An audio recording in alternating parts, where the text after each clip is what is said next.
Okay, ladies and gentlemen, welcome back to a very special session today. And I want to introduce my longtime friend. We've known each other for more than 2 years. We met in Colombia back, I think, in 2017 or 2018. No, 2017. And since then, we've been like really, really good friends. He has traveled to over 80 countries. You can imagine, apart from Africa, right? Yeah, But I've never been to Africa. other places you've been to, Yeah. Asia, you've been to the Caribbean, South Yeah. America. Yeah. And as you see from the title of the topic is how is dating in America? Actually, when we say America, we mean USA, right? Yeah. So we have to be very specific with this video. And ladies and gentlemen, welcome. Introduce yourself. Yeah, I'm Richard Drill Traveler. This is weird because his webcam's on the bottom, so I have to look into the bottom of the computer. Otherwise, if I look at us, looks like I'm not looking at you guys. Yeah. I'm Richard Drill Traveler. Me and Marwa met about more than 2 years ago. Yeah, more than in Bogota, Colombia, and because also this year is gone, man. Yeah, we met in Bogota, Colombia. We had less than 2,000 subscribers. Yeah, when we first met. Or you think 1,000? I think I had like 1,800. Yeah. And you had like 2,000, but we used like to pass each other. Yeah. You were telling me, oh, last week you had a few, but now you're growing and something like that. Yeah, so we had about 2,000. And actually, we did a similar topic as today, right? Yeah, we did. Oh, yeah. But we were trying to compare dating in the US. Yes. As dating in the US as compared to dating in Latin America. That's right. And very, very specific Colombia. Yeah. So guys, please give the video a like, share this video. If there's somebody out there who wanna get this topic, let's get your questions and let's get your questions. So if you guys don't know who Richard is, please just search Richard's World Traveler. And even if you click at about on my channel, there's the next channel which is suggested right there. It's Richard's World Traveler. Yeah. You must have misspelled something. I misspelled something? You probably put sex or something. Oh, yeah, man. So it must be you, right? No, it's probably your title of the video. Maybe sex. Yeah, it's a U instead of A. Yeah. I don't know if I can change it. You could change it later. Yeah. Okay, so Richard, man, where should we start this conversation from? Well, I'm American, so I'm used to the dating in America. Yeah. But I haven't really tried to dating in America for a while, but I know it's a lot harder than other countries. Yeah, man. So even you have luck everywhere except for the U.S. I have luck everywhere, but the U.S. man has been so crazy for me.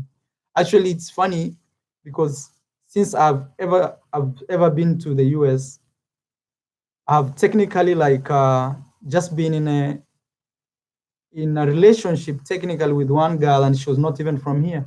Yeah. She was from Asia, actually Hong Kong. So that was the only time I tried making babies in the US soil.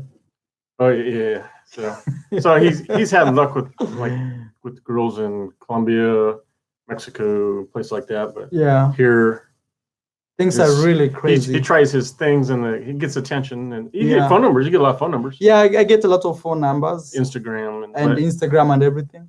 But when it comes to meeting and doing something, now women kind of flake out. Yeah, I see my sister in the building. Hey, sis, that's D Mwango. For those guys who don't know my sister, she's right there, D Mwango. You can follow her and see what she does. That's my real sister, real sister. Like after me. How about D, Lady D? Yeah. So I'll say like this, man. Like for me, America has really shocked me, man. It's not like it doesn't have beautiful ladies or okay, let's say I see a lot of beautiful. Yeah, let's say this from both perspectives. Yeah. So if there's a girl watching this, they can still feel comfortable watching this video. So let's talk about dating in general. But we shall be a little biased because we are boys, so we shall be giving our perspective from a boy's perspective. Yeah, it would be nice if we had a lady, a woman, American, and a woman, and maybe some more guys. Someday we shall do that. Yeah. So I'll say for me it has been like really, really like shocking because it's not like the US does not have like really beautiful lady to date, right, or maybe for that case handsome men, but I feel like the movements have taken over here. Like feminism and being so proud of being like bisexual or being gay. I'm not against gay or bisexual. I'm just trying to tell you those movements have like washed away the normal dating scene, like male and Right. because sometimes you go to a club, you meet really maybe handsome men, and they don't talk to girls. Oh yeah. And you see a lot of beautiful girls. They don't talk to the. Maro is very aggressive when talking to a woman. Anybody, any stranger. Yeah. One woman actually said, "We told you we don't do that here in America." Yeah. Not actually one, Oregon. but I think more than two, more than one. Yeah.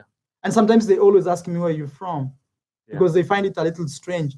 But I have to say, like when I was in Oregon, Portland, one of the ladies was really like impressed. She told me, "Wow, I like this type of guy who you can come up to me and tell me you like me and you want my number, like that's strong." Yeah. Because here in the US we don't do it. And also what I found out is when I do that, girls don't reject me. They never say like, "No, we don't want you."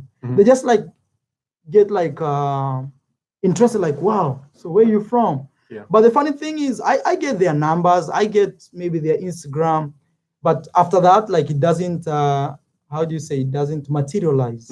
It doesn't materialize because the following day people are telling you, "Oh, I have a job, I have classes, I don't know," and it has been crazy, man.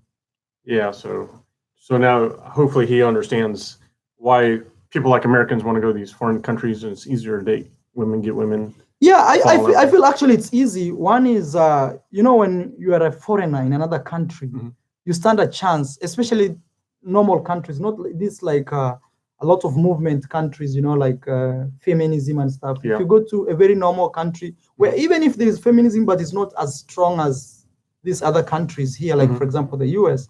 If you go to those countries, you just say, "Hey, I'm American." Already, like there is one box already you've checked. Yeah. Like it's so interesting, like people want to talk to you even if you are a girl. Actually, I've seen a lot of American girls who leave the US and never want to come back. And most of the time, they come back here in a relationship. Yeah. So maybe they will, even before even starting YouTube, I used to work with one organization in Colombia called Volunteers Colombia. And 90% of the organizers and the participants or the employees were foreigners. And they never went back, even females, They went like to Colombia and stuck there. So what I'm trying to say is, you being a foreigner in a foreign land, already there is like an advantage you have in dating in those areas. But that does not apply here in the US. It doesn't. I've noticed where if a guy is from like Australia or something and starts talking, women go, "Hey, where are you from?" Oh. Yeah. So it happens like in other countries too, though. Yeah. But here is like low. Yeah. I've been to countries where they didn't pay too much attention to me until they heard me speak English, and they turn their heads and like, "Oh, there's a foreigner guy over there." Yeah. Wow, man. So yes, somebody. Okay, I see your comments. You're trying to read your comments. And if you're out there, you have some questions, you want to contribute, man, drop the comment. Anybody with a game will get woman. Maro has a lot of game. Yeah, I everywhere we go with Richard, I end up like either like really dancing with any beautiful girl actually in the club. Yeah. Or like I can break packs. I can break like, let's say 5 girls together and there's one cute girl. I can still go talk to her anywhere we go. But my question is, it doesn't really materialize. That's where you guys don't really understand. Like you can get her number, but the following day she will be telling you, "No, I really want to see you, but I am busy. I have school. I have this." Yeah. So that's like the crazy part. That's the crazy part. It's not about like having game. I think in the US, it's not about having game. Here, I think people are, I don't know, man. It's kind of strange, man. You go to other countries. I've been to countries like Panama or Costa Rica. Man, you meet somebody and it flows and flows and flows. They call you, you call them back. Right. You say, "Hey, let's go for dinner," and they say, "Oh no, I'm busy, but I can promise maybe after 3-4 hours we can see each other." The only problem with those other countries is when you go for a date, people don't keep time. Yeah. Right. Like for example, somebody will say, "Oh, I'm gonna see you at 1," and they show up at 4. Right. That's Yeah, that's that's true. that's the only problem I see in the other country. I don't know. This changed the camera. Yeah, we took a thumbnail, it was backwards for some reason. We don't Oh, like that. yeah. But this is proper actually. Yeah, please give the video a like if you're watching there. I'm trying to read your questions. I don't know why questions are coming very, very. People want you to go back to the DR. People are teasing. Yeah, but let's talk about this topic Okay. first. Keep on talking. All right, so we're just going to kind of mention comments that are... Yeah, comments that are related to the topic of... KKK. So somebody says, I think because America have jobs and are independent, they have no time. Yeah, it's kind of true. Yeah, it's kind of true. But I feel it's more, it's for me... Women here kind of like, not all women, but they like kind of like a status, like you have a nice car, you have a nice job, education. Yeah. And of course, if you look good, it's a big bonus. Yeah. Other countries, actually, if I go there as a foreigner, they think I'm a rich guy. So I think that definitely helps. That definitely helps. Yeah. Okay, so advantage of dating outside the US is most of the time people tend to think you're rich. And also money attracts like attention.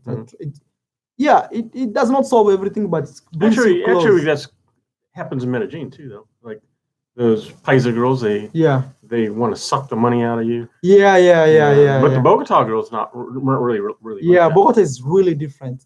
Actually, they go dates, and even you can like share the bill. Yeah. So talking about dating in America, tell us any experience you've had, Richard. You as a person, or when you think about it, what comes in your mind? Like, what do you see when we say like dating in the US? Well, I have to say, ever since I started traveling, I don't try to date in the U.S. When I was younger, it was easier as a active duty military guy. Women kind of like the military man. Oh yeah, power and. You usually get these. I wouldn't call it like a grouper, but a lot of women, they like the active duty military guys because they get the benefits or whatever they have. They kind of like you for some reason. Okay. Because they'll get free medical, free money, free housing, free bills, your stable job, stuff like that. So when I was younger, I had pretty good luck when I was in the military. But now, since I've experienced, I don't really try. I don't try. You see me, I don't really try. Yeah. No, Richard is always cool. Like I'll be pushing him and talk to that guy, Richard. Talk to this. Yeah, because me and him seen other places like in Colombia. It's kind of, we feel a little bored here in the U.S. Not we feel, we are. Totally. We are bored but here. But we keep the spirit, we keep the fire burning. Like we can't just let it. We say like, hey, let's go out. Let's do this. Wow, let's read the comments. Lol, all these men are telling us about women. Yeah, that kind of makes sense, but some things are a little obvious, Yeah. If some guys have women solely because they got money. Yeah, exactly. Especially if you go like some country and the guy's 50 or 60 and the woman's 20. Exactly. What does she like him for? Yeah, exactly. That's because of the money, Yeah. It's really, I'll say like this. I'm not against like women empowerment, but I feel like here it's kind of like it has both sides. And one thing about the US, what I've discovered on my own is not just about the US, but I feel like those countries with strong economies, they have like wrecked up like social life. Yeah. Like people don't really care. People are like, you can't tell me anything. Who are you? It's my life. Like they're very strong. Yeah. And maybe even if maybe you're trying to be a man, let's say you seduce a girl and she'll be like, what do you want from me? Oh, right. Hey, stop that. That's not okay with me. Like they, and you are like a hunter, so you should go for a kill, naturally. But so, and also I'm sorry to say this, but also here, many ladies seem a little weird, Yeah. Yeah, you meet some girl and you talk to her and she's telling you like crazy things. Like me, I was in Miami and I matched with some girl and she was asking me for drugs. And if actually you don't impress them using those routes, they pull out. You should tell them the story about the he met a woman on Tinder in Los Angeles. Yeah. And she really liked him. Then they were doing like a video chat, and she started talking about she wants to smoke marijuana or something. And he's like, "No, I don't smoke marijuana." Then she stopped talking to him. Actually, after that, she blocked me. Yeah. She thought he was a big marijuana smoker. Yeah. So I realized, like, actually not just once, but many times it has happened. So like, I feel, and especially here in the US, many ladies would want you to do what they do for you actually to win them. Yeah. Like if they smoke, they want you to smoke with them. If they drink, they want you to drink with them. And if you don't do that, it's like a huge turnoff. Yeah, it's so crazy, man. Okay. Women in Cancun asked me for drugs. Okay, so no weed, no money, no honey. Okay. That's the old thing. Bro, it's not the feminism. It's delivery. What's that? How you talk to them. Yeah. Wow. So honestly, I'll say like dating in the US is really hard. And I feel like ladies tend to be more easy to date when they get old here. Yeah, it's a little easier to get older women here. Yeah, when they get a little old, then that's when you see maybe they become more open. Yeah, more open. And also I feel like also those ladies who have traveled outside the US tend to be more easy to talk to. And even you remember even when we went to the club in Oregon, the lady we met, like she told us she had traveled. Oh yeah. She was easy to friendly. give us like her contacts and everything. Yeah.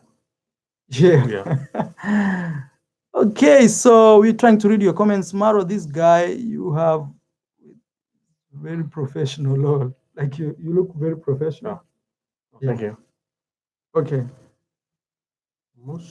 We are trying to look something. Your questions here. Okay. In Oregon. So, which place did you in the US do you feel like it's more friendly in terms of dating? I don't know about dating, but my favorite city is San Diego. Oh, your favorite city is San Diego. Oregon. Portland seemed really easy. Everyone will talk to you in Portland. But actually, even when we went to this other, you remember the place where there was like fire and there, it's like karaoke and fire. And people really were talking to us, on their own. Yeah. Yeah, a lot of times we were in Portland and we're just minding our own business, and people start talking to us. I don't know. People sit next to it. In Oregon, in Portland, people sit next to the strangers, like be one table, but me and him. Other people just sit at your table with you or something. It's kind of weird. Yeah. Actually, I'll say even me, San Diego is still okay. Actually, I feel San Diego has this effect. I think the Mexican effect. Being close to the border and that crossing forth and back and forth. I think people are kind of easy to talk to right there. Yeah, like it's not strange when you go anywhere and you can like create a group from nowhere, in San Diego. Yeah. But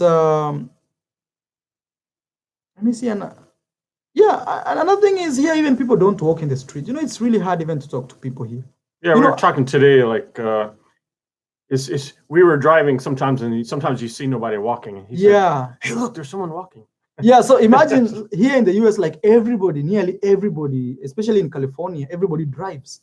Like if you see one girl walking in the street or standing in the street, it's like so strange, it's like weird. Yeah. And in other countries, that's the opposite. Yeah. If people are driving, it's like, wow, who is that in that car? Yeah. For example, where I come from. So if you see, it's actually the opposite. Like here in the US, seeing somebody in the street is one person even walking is like strange.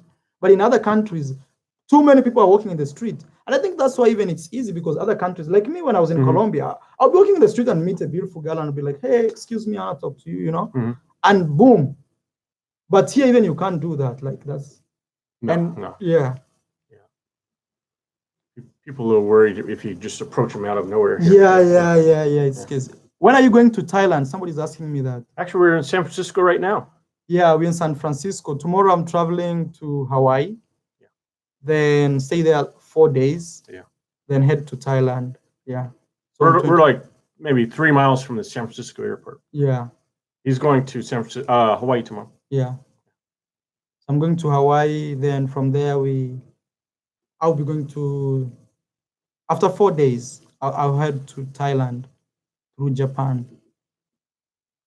Go to Fisherman's Dwarf. Where is that? You mean Wharf? Oh. We went there last time. The first time. Where is this place? Place by the ocean. Oh, yeah. I remember. Yeah. Actually, even I talked to some girl from Asia, right? If you remember, yeah. I can't remember.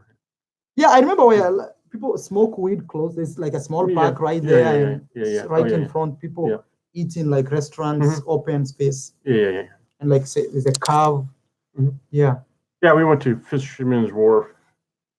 Ooh, I don't know, last year. Yeah. I don't know. No, the first time I came to the US. That was last year. Yeah, the first time. Okay. Yeah. We already went there before. Yeah. So go to Auckland and check out International E14. I don't know what, yeah. When I was a kid, I grew up near Oakland. When I was a kid, people said, don't go to Oakland. I guess it's different now. Yeah. Actually, a lot of people have been telling me to go to Auckland. Yeah. So you guys, what are your experiences dating in America? If you're a lady, please tell us dating. What is the weirdest part of meeting guys here in the US? But I'll say like this, and I'm very sorry if you're an American and you feel offended about this. I feel like the guys here kind of like they're not aggressive. I feel like actually if you take an American guy and drop him, like for example in Africa, if we can't use the American card, he may end up not having even a date. Because like my home, you don't ask girls like, can I dance with you? She just finds out you're already behind her dancing. Like, I saw that. Yeah. We went to the Kenyan party. Yeah, we went to a Kenyan party, I think 2 days ago. Sunday night. Yeah. And that's how like it goes. Like you see there was like a girl dancing and all of a sudden a guy is boom. Yeah. And that's how it goes. Women didn't care. Yeah, women didn't care. Like that's how we do it. But here in the US, like even just to go to a girl, like guys don't do it, man. Like that's my biggest surprise. Yeah. Like I kind of did that when I was younger, but I don't know. These days it seems people be like, what are you doing? Yeah, it's great. It's crazy. Why are you rubbing up on my booty for? Yeah. Who are you? Yeah, it's crazy. We've gone to many clubs. Yeah.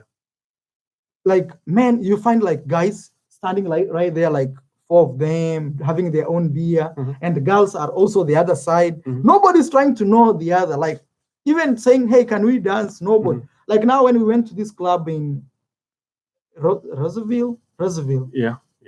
Like I danced nearly all the girls around, and no guy even joined me in the stage to dance or. Oh yeah, that one. There were a lot of good-looking women. And there were a lot of good-looking women. That one. So. No money, no love, no love, no money. US rule. It's the bill you pay. You okay? Don't pay it. You get treated bad. So what he's trying to say is about money. Yeah. Yeah, I feel like that's the only problem I have with the US. Not really the US, but most developed countries. It's more of how rich or how expensive things you are owning, maybe how expensive is your car, know? True. Like we've seen even our friend who has not really expensive car, pick up beautiful girls even. Yeah. Yeah, and he will leave us. He will be like, oh, bro, bye-bye, man. Actually, one time we were talking to girls and you said, Richard's car's not so great. And then the women stopped talking to me. Oh, I didn't. He said something about my car. I just have a regular Volkswagen. I didn't know, man. So, and the women lost interest in me. I should have had a Mercedes or something. Oh, yeah, I told you with your car in my home, you're a rich guy. You'll be like, hey, who is that driving tonight? Yeah. You know? Yeah, it's crazy, man. It's crazy. Yeah. Women in America feel they have high value than men. Yeah, I think that could be true. Yeah, and if you're a girl out there, let's get to know your comments. You know, we want to do this more of so what are some of your experiences? If you're American or from the UK or tell us Western world, what are your experiences in like the third world countries? Yeah, but for me, or the other way around. Yeah, you know, yeah. For me, I feel like honestly, it's because of the Me Too movement, feminism, and all those stuff. Yeah. And also the gay rights. They are like washing away the real like dating scene. Like I feel like they are clearing it. You know, nowadays, even here, even you fear even touching a girl, like, hey, what, you know, that's like stepping up as a man and say, hey, what's up? Yeah. Somebody will say you are harassing me, you know? Yeah. So even you feel like, wow, even me, I've been like so careful. Even if I am an aggressive guy, I'm so careful how I approach women because I don't want to be like misunderstood or somebody saying or gives like false claims on, you know? Yeah. All these comments were I haven't read them, but they make sense. Like social network has destroyed being social. That's true. Someone else mentioned phones are destroying social life. Yeah, and hey, tell us social about media. Tell us about like dating online. What do you find it? Then I'll give my experience. I don't do so much of that. You do. Yeah. I used to. I just kind of lost interest in trying to find someone in America because I really don't want a long-term relationship. Yeah. I don't want another long-term relationship with an American woman. But I wouldn't mind a booty call or something. Yeah. So I'm not really too interested in looking here while I'm here. Yeah. Wow, man. Yeah, me, I've been trying a lot. Like I've been on Tinder. There's another one called Bumble. Bumble. I downloaded it 2 days ago. So, and also there is Plenty of Fish. I used to use that one. Yeah. And what else? Facebook there's dating. Facebook dating. Actually, that's very strong. Facebook dating. And what else? I think those are the major ones. But I'll say like there's nothing successful that has come out of all those. Yeah. No, yeah, that's true. There's nothing successful. And it's so weird here. Like, for example, if you're talking to a girl, for example, you tell her, hey, do you have WhatsApp? You know, WhatsApp. No, in the US, we don't use that. Yeah. So WhatsApp is really like a famous application where nearly all countries apart from the US use. Even Cuba is so WhatsApp. But here, when you tell people such applications, they start questioning you if you are a scammer. Why are you asking them to download that app?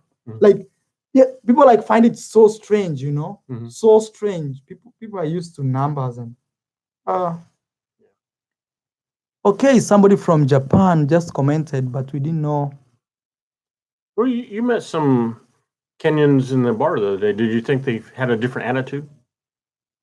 No, I realized those Kenyans date Kenyans or they date, like the guy, there's a guy I talked to. No, leave about the girls. There's the guys I met in the club.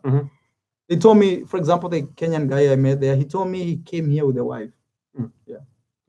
But the girls, you know, one thing I realized, for example, if you're black and you're from like Africa, anytime you meet people from Africa here, they treat you good.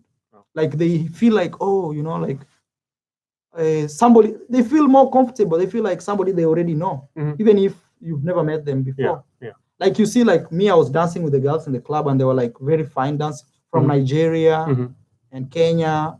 The girl actually who had invited me earlier was from Zambia. Oh, that one? Yeah. Oh. The girl who disappeared, do you remember? I thought she was from Kenya. She's from Zambia? The girl who invited us? Yeah. She's from Zambia. Yeah. Who's that girl that danced with me? That one was from Nigeria. Yeah. Oh. No, you say there were two girls. The skinny one. Yeah, that girl is from Zambia. Oh, okay. Oh, the first girl that we arrived in the club and she invited me like, hey.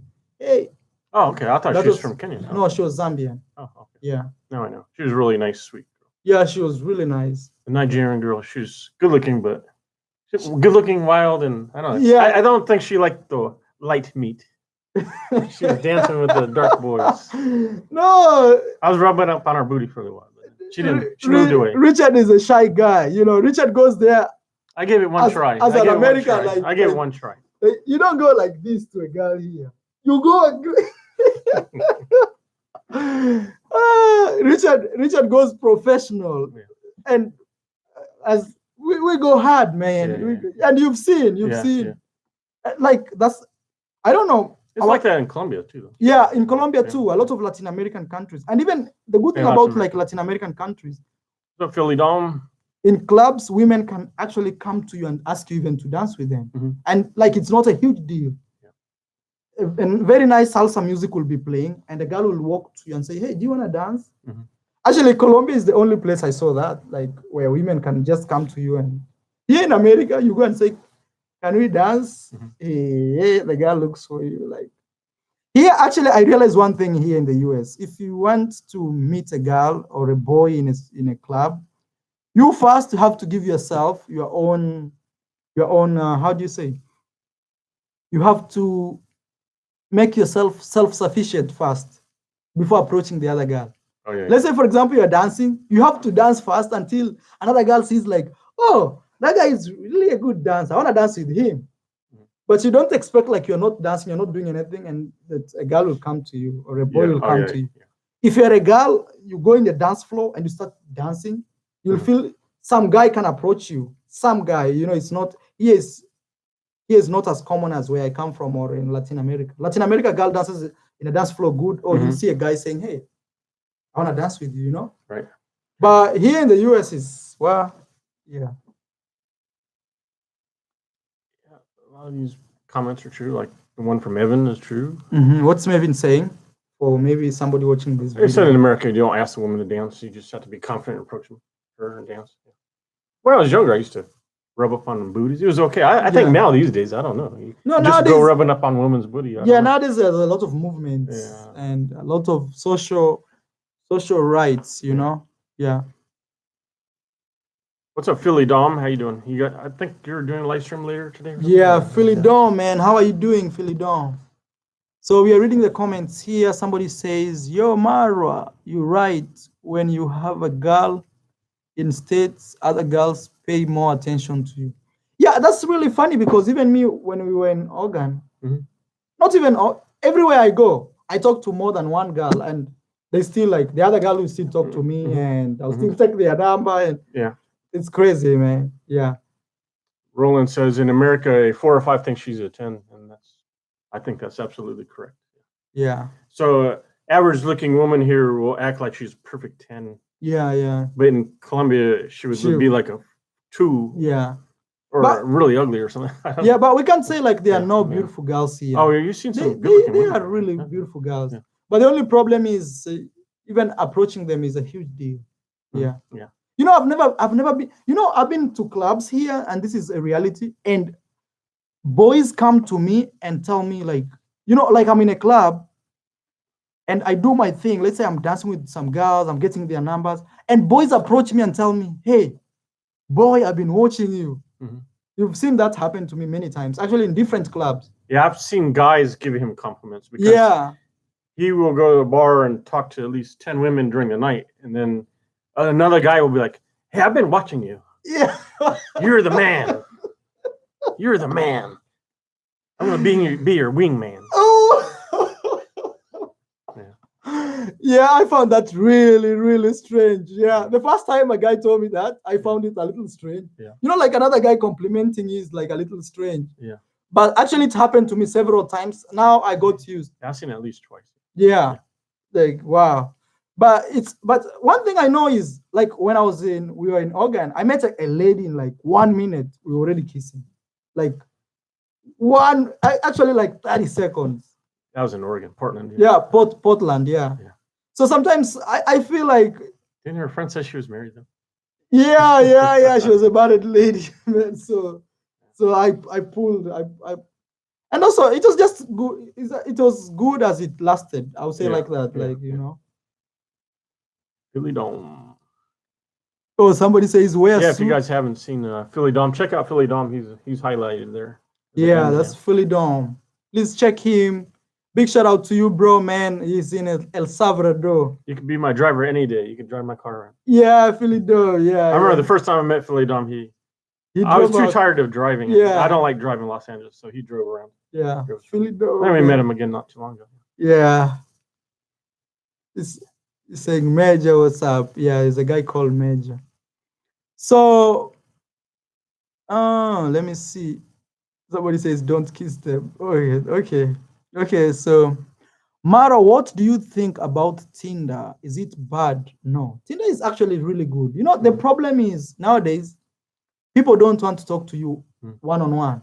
Let's say you approach some girl, or you are a girl, you approach a guy, especially in like developed countries. People will be telling you they don't have time, they don't have this. So people, at the end of the day, they are going back to their phone. I'm sure you notice Tinder is different in different countries. Yeah, I've been to if you go Tinder in Cartagena, Colombia, it's only 99% prostitutes. Yeah, that's the problem. You know, it depends. But here in even in Los Angeles, yeah, the women eventually come to, well, I'll see if you give me some money. Oh yeah, and they will see my Snapchat. Yeah, there's this crazy thing about Snapchat. They'll tell you, hey, follow me on Snapchat. And even there's a girl I matched with from San Diego. The conversation was so good. We went to Instagram, it was so good. And she was pushing me to go on her Snapchat. And when I told her, hey, actually, this is my rule. Once I match with a girl online, I don't spend like more than 2 days talking to her. All I do is I convert from it being online to more like face-to-face. Either we do FaceTiming, we do like WhatsApp, video calls. I don't like texting somebody I don't know. Yeah. I feel like one is like a waste of time. And it's always good when you talk with the person face-to-face. So that even if, let's say, you're not meeting them, but at least you can call them like, hey, let's FaceTime, you know? So you see them and it's a good thing. But so this girl I matched with, she was so nice. Everything was nice, but she was pushing me towards her Snapchat and asking me to buy photos. Yeah. I guess if some women have Snapchat Premium or something, and they'll get naked or something, but you have to pay them somehow. So you find some, I guess it's not legal on Snapchat, but you pay them some other way, they'll let you see them naked or something on Snapchat. Yeah, that's the crazy thing I've seen. Yeah. Frederick Mara, what is your conclusion on dating and approaching girls after being in Caribbean, North America, and Latin America? For me, I'll say like this. My conclusion is like this. The more rich a country is, the more problematic dating is in those countries. The more rich a country is, the more problematic dating is in that country. The more poor a country is, the more easy dating is, and the more women are beautiful. And another thing I've discovered, the more dangerous a country is, dangerous from outside, the more beautiful women you'll find in those countries. Actually, any dangerous places I've been told not to go. When I go to those places, they always surprise me. I'm like, wow, man. Wow. Let's say thank you to Marcus. Yeah, let me say a very, very special thanks to Marcus, man. Actually, he's the first guy to donate to the channel. Yeah. And let me read what he says. Hey, bro, this is your boy Marcus from DC. I'm always trying to support you as a fellow traveler. I can't thank you enough for recommending Colombia to me. I still got me a little shorty down there. Yeah, it's not too hard to get one down there. He says, I still got me. Oh, so he found a girl in Colombia. Means a shorty, like a girl. Yeah, man, thank you so much, Marcos. Marcus, that's how you pronounce it? Yeah. Marcus. Yeah. Thank you so much, bro, for donating to this YouTube channel. Actually, $15. And I want to say thank you also. You see, I'll say like this, actually. I'll say like this. If this is for both male and female. So if you are a girl watching this, don't feel out of the box. I've seen women travel to get men. Yeah, in other especially countries. like the Dominican Republic. There's a lot of Americans go to Dominican Republic to find a Dominican man. Even in Cuba. I think Jamaica too. Yeah. There's movies. Yeah. Not even in the movies. I've seen a lot of females. They travel to Jamaica to find men. And also Cuba, a lot of Canadian ladies when I was in Cuba. Actually, even my best friend. They say they want BBC or something. Yeah, no. What is that? What is that? I'm not sure of the BBC, but I'm not sure of the BBC. But I know like many females travel to those countries, to like countries like Cuba, Dominican Republic, even Colombia, actually. Even Colombia. There's some, yeah. You know, one thing they go there is they get shocked because the American system or this like very tough economies have put them in a very tough situations where they don't like dance. Like dancing with a woman here is like strange. Right. Even people like look at you, wow, look, they're dancing. But you know, they go in a country where everybody's dancing salsa, everybody's moving, and they're like, wow, man. Well, a lot of these women I see traveling aren't very attractive. Yeah. So you get a woman that she's not very attractive, but she'll go to these other men do the same thing. So they go to these other countries and they find them the Latino lover or the Jamaican lover or something, and they're doing the same thing American men do or Western men. I'll say thank you to fitness and travel. So fitness and travel, man. His name is Danny Dude. He used to have a YouTube channel, man. I hope you still have the. I want to give one. Yeah, I want to give you a very special. Maybe you could read for us what he's saying.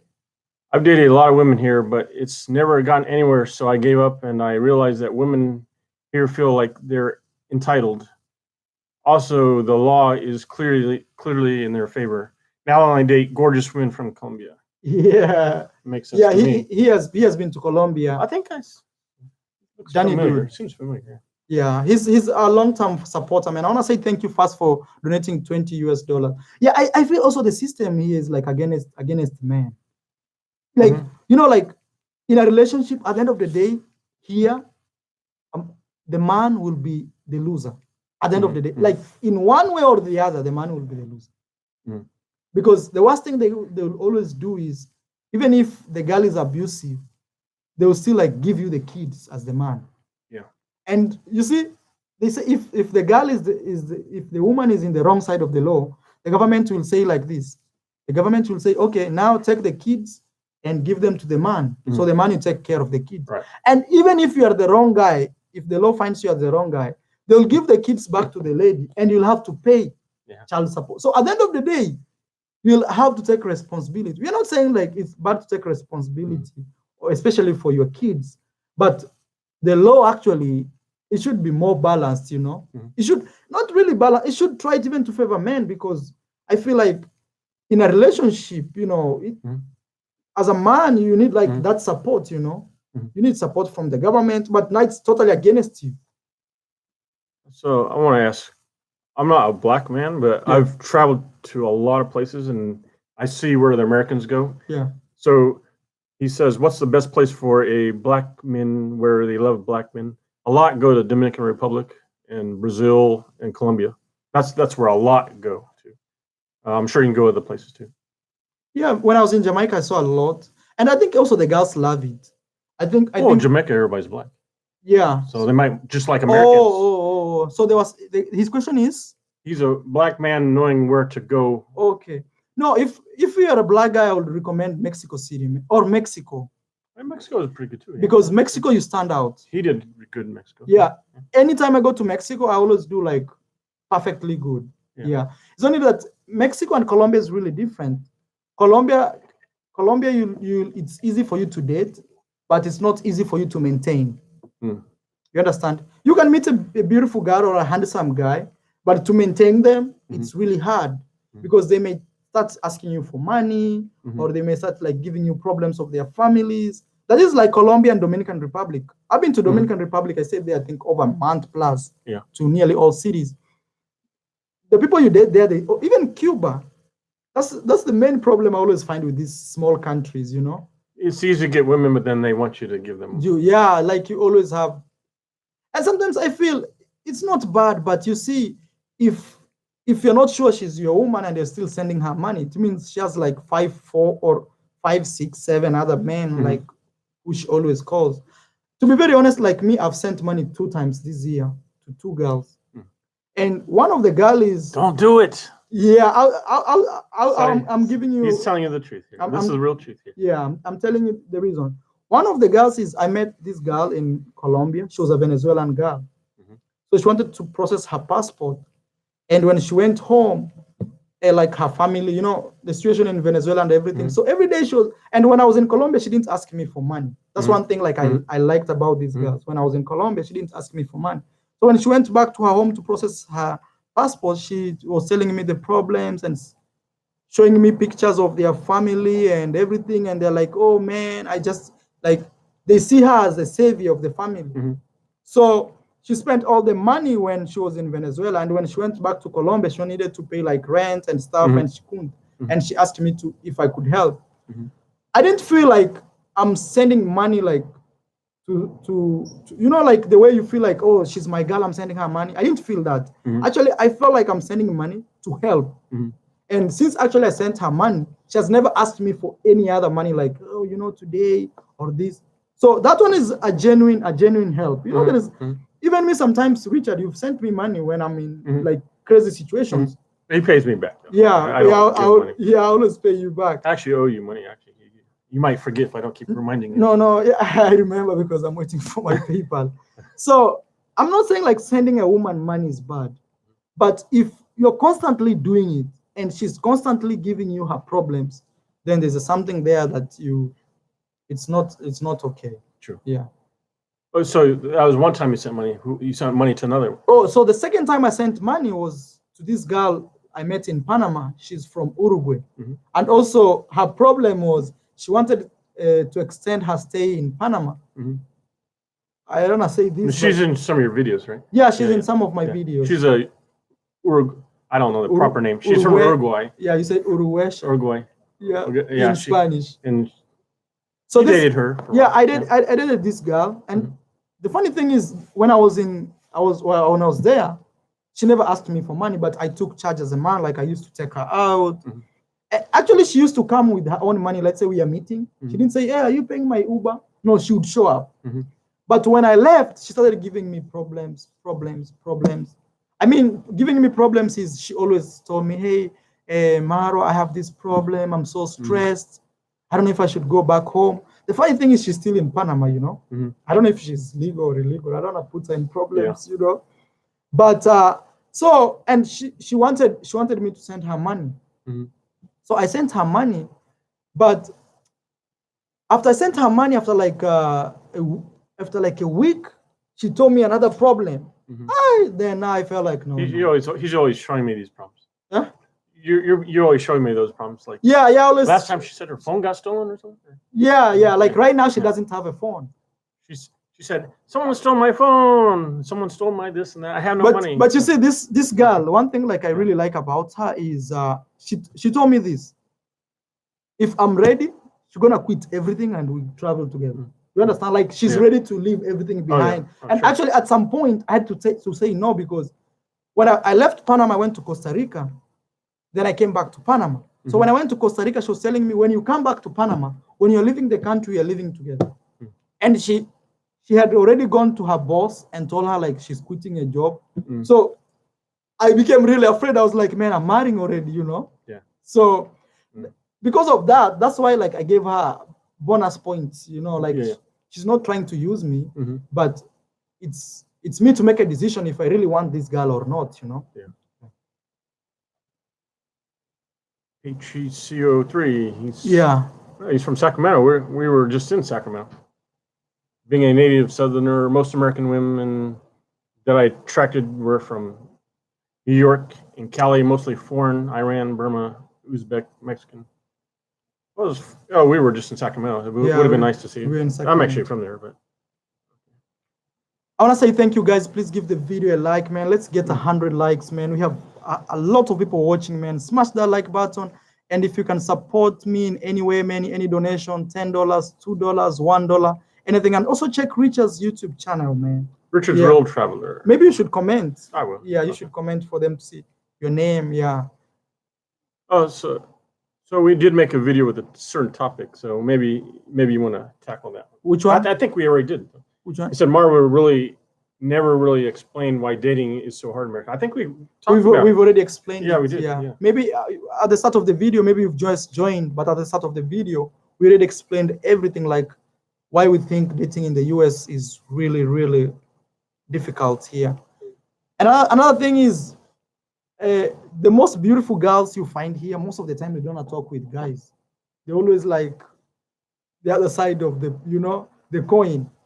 They're like, oh, I don't like men. And you're like, oh. Yeah, so it's really crazy here, man. It's really crazy. It is, yeah. So you just commented? Yeah. I was waiting for you to comment. I think so. Yeah. Maybe it will show up. Oh, yeah, that's Richard. A little delay there. Yeah. So Richard just commented. Yeah, our internet's a little slow here. Yeah. It's a nice hotel, though. But yeah. Nice hotel, but slow internet. Your connection is getting... Sorry. Yeah. Sorry. I tested it. Every time I go somewhere, I test the internet speed. It was only like 5 megabits down or 2 up or something like that, which is kind of bad for live streaming. Okay, so let's see. Your question says, women in America want you to make $100K a year or better to mess with them. Mess with them. So they want you to make at least $100,000 a year. Wow, that's how much a month? Well, it's like $8,000 a month. More than that, a little bit more. Wow.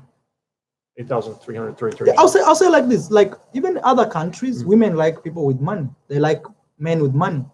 But actually, other countries, like for example, Colombia, if you make $1,000 a month, you're like a baller there. They think you're rich, yeah. Yeah, they think you're really rich.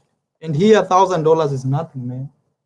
Yeah, I used to go to places and women in Colombia would work 6 days a week, 10 hours a day, and I think they make less than 300 a month. Yeah, it's true, man. It's true. And like, some of them are so good looking. I'm like, wow, I could just give you some money and stay with me for a month or or just like quit your job and take care of you, you know. They asked me what I think of Rio, Sao Paulo. Rio was kind of wild and crazy. I was a little worried in Rio because I had an American that showed me around there, and it seemed like I had to be careful there. I had fun, but it was beautiful. Sao Paulo, I really like Sao Paulo. I could stay Sao Paulo for months and months and months. Oh, wow, man. I've never been to Brazil. Probably maybe next year I'll try my luck again. Yeah, get Audi R8 rental. I'll tell them you are an African prince. Hit, then run. Oh, teach you. Yeah, so yeah, I know what you mean. Andre's asking when I travel. I keep saying this on his channel. I don't say on my channel. I'm having like personal issues where I don't want to have a passport anymore. Yeah. I'm going through some little problems. Which group of American women is the hardest to date? I think everybody here, apart from the old ladies. You know, old ladies or ladies with kids. I think it's easy. They talk to you. But really, like, you want to find a really nice, beautiful young girl. Some groups stay to their own groups, though. Like I know, like some Chinese, they don't want to date anyone that's not Chinese. I don't know what it is, because my brother's married to a woman from Hong Kong, and I get to know their family, and a lot of times the Chinese will stick to only Chinese. Or I don't know. What would your family think if you marry a white person? I think for me personally, coming from the village, it's like a surprise for them. But for being a traveler, my mom will not be surprised. But I always feel like my mom always tries to pull a string, and like me going back to Africa and finding a girl there. She always tries. She would be more happy if you had a Kenyan. To pull from that side, you know, from a distance. You know, she always says it like, hey, so when are you getting married? You know, there are a lot of beautiful girls here in Kenya. So you see, if somebody says like that, you'll be like, yeah. Yeah, so I want to say thank you so much, guys, for supporting us. And if you're out there, you want to support this channel, man. Tomorrow I'm going to Hawaii. I've not even booked my hotels. So more videos. I think the channel will start to be... Yeah, if anyone is in Hawaii. Honolulu. Yeah, if anyone is in Hawaii, actually, that can be like a good thing, you know? Basically, his plans was to go to Hong Kong, then Thailand. Yeah. But Hong Kong denied him entry, sent him back. Yeah. Now the plane tickets are so expensive. We found I'm good at finding routes. So I found him a route, go to Hawaii first, then Bangkok, and it's actually cheaper. And you get to see Hawaii. So that's why he's going to Hawaii, then Bangkok. Then Thailand. Yeah, I know you guys have been waiting for Thailand. Actually, every day they're asking me, when are you going to Thailand? When are you going to Thailand? You'll be there 23rd, I think. Yeah, 23rd I'll be in Thailand. But you see, again, one thing I don't like really about Thailand is people want to see me recording like hookahs because it's very famous, of which I don't want this channel to go that way, you know? Yeah. I want a more constructive channel, you know, a channel like you can feel proud your mom watching or your brother watching with you, and you don't feel like, you know? Yeah. So that's... So he keeps telling me starting next year it's going to be maybe less videos and more professional. Yeah, less videos, more professional. Not actually from next year, but from this time, from like tomorrow, like onward. Maybe only live streams. That would be good for me to catch up with my subscribers. But I want to do it more...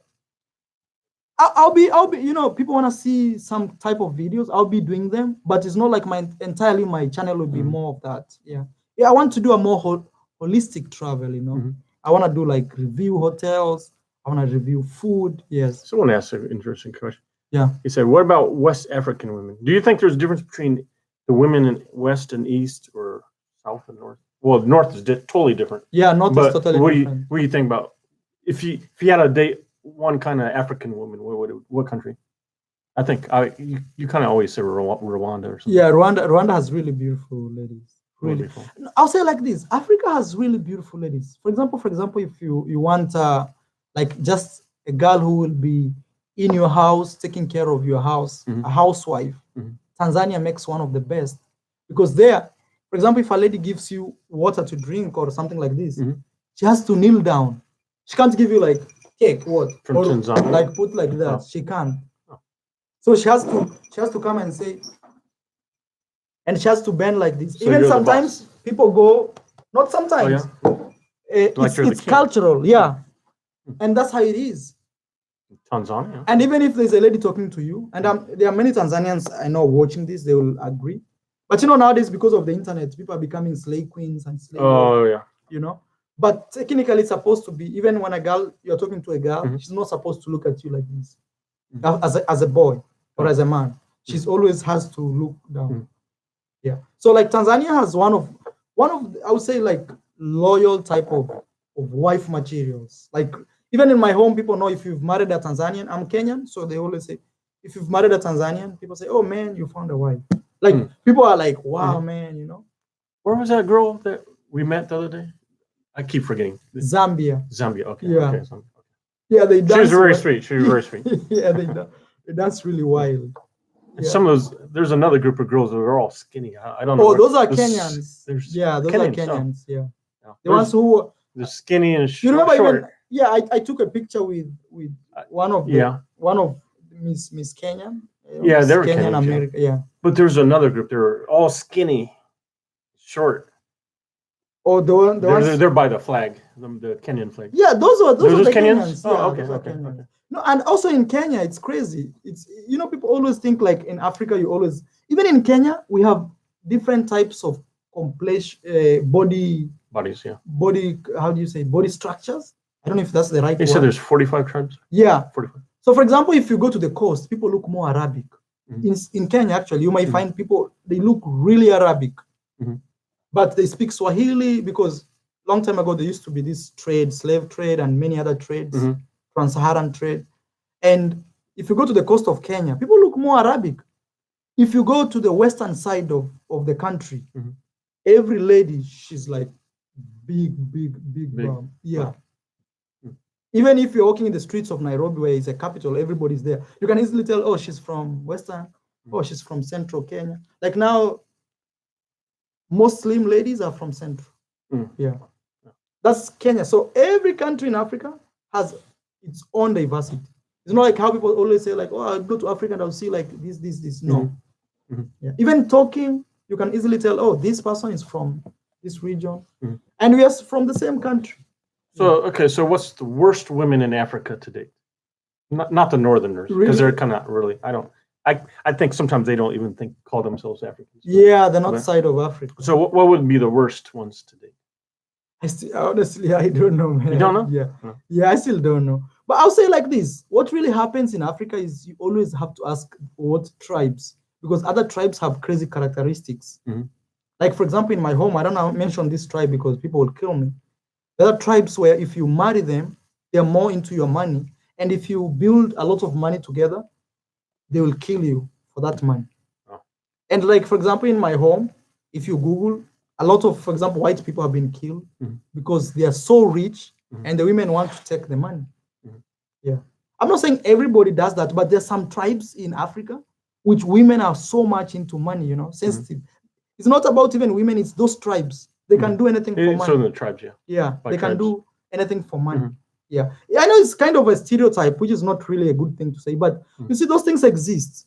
Even if today you go to my home and ask, hey, which tribe do you think I should avoid dating? Or people will tell you like, this is like this. And like me, for example, if I marry some type of girls from some tribe, my mom will not be happy because she knows my life is in danger. Because it's like I'm not saying everybody, but all crazy cases you hear, like somebody has been killed. And so doesn't it go like stay within your tribe? Like some tribes say, hey, only marry someone in your tribe. No, it's not like that, but most of the time it ends up like that.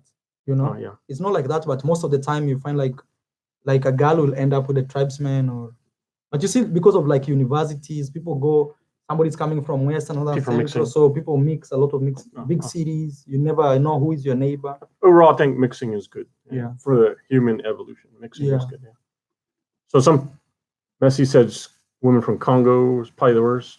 Someone said South African. Someone said Malawi, or Maui, or I thought it was Malawi. Yeah, Malawi.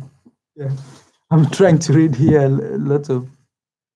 Yeah, Michael says, "What's up, Maro? You're doing good." I'm with Richard here. Too much tribalism in Africa. Yeah, that's one of our main problem.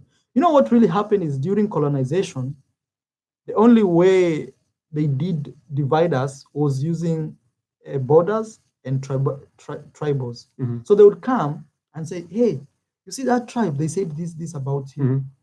Then they will go to that tribe and say, "Oh, you see that tribe? They say," and now, like for example, my home. That's the biggest problem we have.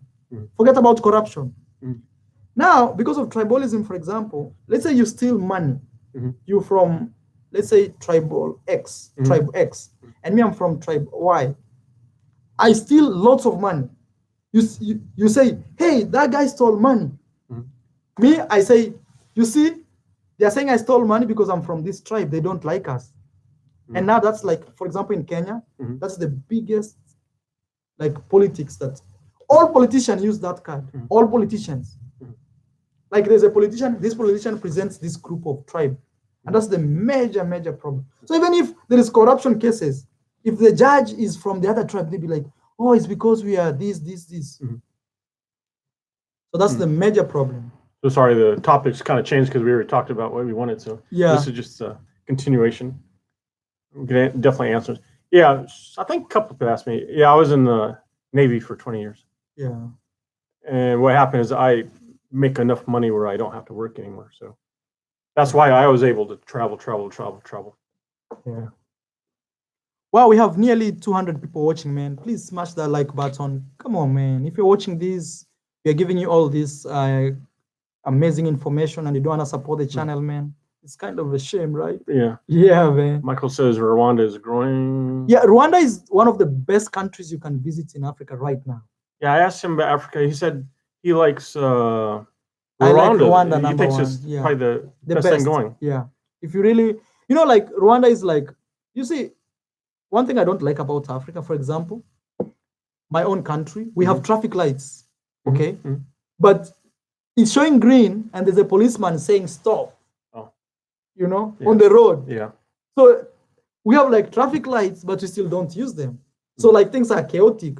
But Rwanda, if it's green, it's green. Mm-hmm. If it's red, if you're using this motorbike, you have to wear a helmet. Yeah. Like their systems are actually effective, like really effective. Mm-hmm. And also even the women, they are really beautiful, man. When I was in Rwanda, oh man, really, such dating in Rwanda. He told me it was like the most modern that he's seen. Yeah, it's the most modern actually. Most organized. It's very clean. The cleanest city I think you can even find in the world. Not city, but country you can find in the world. You see, like for example, in the U.S., they are clean places. Mm-hmm. But again, you go to the other side, you'll be like, wow, man, this place is really messed up. Yeah. Especially like downtowns. Yeah. But Rwanda, they don't have that. Every Sunday they clean. Every Sunday, the entire village, the entire country comes out to clean every Sunday. Yeah. Someone asked, what's my YouTube channel? I'm Richard's World Traveler. Yeah, Richard's World Traveler. Yeah. Maybe we can copy it from, I don't know. So let's see. Same here, bro. Retired Air Force. Good to see you, Jim. Black Hawk. Yeah. Yeah, he's retired Air Force. Yeah. Okay, so Somalia has the prettiest for sure. I'll say it depends what you define pretty, Mm-hmm. If you're trying to say pretty is more of like being Arabic and stuff, countries like Morocco, Mm-hmm. But you see, like North Africa, kind of they don't consider themselves really like Some African. of them say they're not African. Yeah, most of them like really say I'm French. They say I am French, Algerian. They don't say French African. No, say French Algerian or I am Egyptian.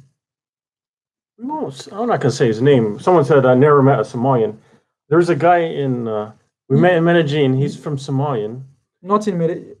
We met him in Medellin, and I asked him, where are you from? And he said, don't tell anybody, but I'm from Somalia. He tells people he's from a different country. He doesn't want people to know he's from Somalia. No, wait. Is the Medellin or Las Vegas? Medellin. Oh, Medellin. But he lives in Denmark. He lives in Netherlands. I was with you? Yeah, you introduced me. Then I took him to Savanetta. He ended up telling me he's from Somalia, but he didn't want me to tell anybody. Yeah, it's because, you know, they have bad reputation. Yeah, very bad reputation. Because when you say you are from Somalia, people think you're a terrorist. So, yeah. But actually, Somalia has really beautiful women. Yeah, or even Ethiopia. But you see, the problem with Somalia is if you want to date there, it's really hard if you're not a Muslim to date those girls. Those are like stingy people on their. So that might be one of the worst for dating, Somalia. But you see, if they come out of Somalia and come here, it's easy for you to date them. Oh. Because their parents are men. Oh, it's a family thing. Dating out of the Islam culture is really they call the girl like an outcast. Oh. Me, I've had a lot of beautiful Somali girls. Even in my Instagram, if you check, I've taken a lot of pictures with a lot of Somali girls, but they can't really end up like if they want to date you, you have to live with them, Kenya. You have to live their family. Yeah. Wow. And even not just Somalia, but most like Islam related relationships. If for a boy, it's okay for you to pull from any other. A boy can date a Christian, no problem. A boy can date a fellow Muslim, no problem. A boy can date, but a girl living they call you kafiri. Kafiri is somebody who was like unclean. Oh. So it's really crazy, man. Somalia circumcised or what? Yeah, it's not only Somalia, many parts of Africa, Kenya too, Tanzania. Yeah, it's not only Somalia, man. You should tell them your circumcision story. Yeah, it's very interesting. Yeah, me, I was circumcised where you stand with a spear, naked, everybody sees you, the whole village. 12 years old, right? Yeah, and actually I was one of the youngest, but like, for example, my village, they get circumcised when they're 18. Oh, like the Maasai is like 20 years. After circumcision, you have to go and steal animals at the village, and there you can be killed. So for you to, and it's kind of ritual, you know, so you have to pass through those rituals for you to be called a man, and you can't go to the hospital. If you go to the hospital, you're considered kind of a woman. Yeah. A girly man. Yeah, girly. And if females know about you, nobody will date you. For example, in my village, they say, "Oh, that guy went to the hospital." Even people will be like, "Oh, you guys are dating that guy who went to the hospital." But unless you have a lot of money, so, and you date only rich. You know, also in the villages, they are like classy families, you know, like that family. Even if it's poor, but there are those people who have like one car or two, you know.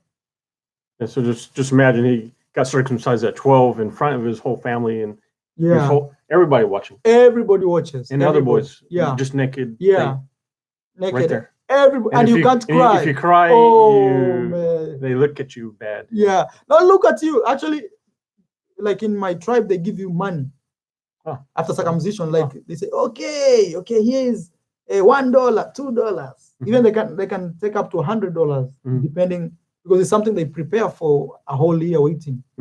So if you cry, nobody will give you money. You can't walk with those guys who didn't cry. You won't be a man. Yeah, you can be like, your dreams are kind of shattered. Yeah, it's crazy, man. Would you recommend Rwanda? Yeah, man, 100%, man. I would recommend Rwanda. Rwanda is really, really good, man.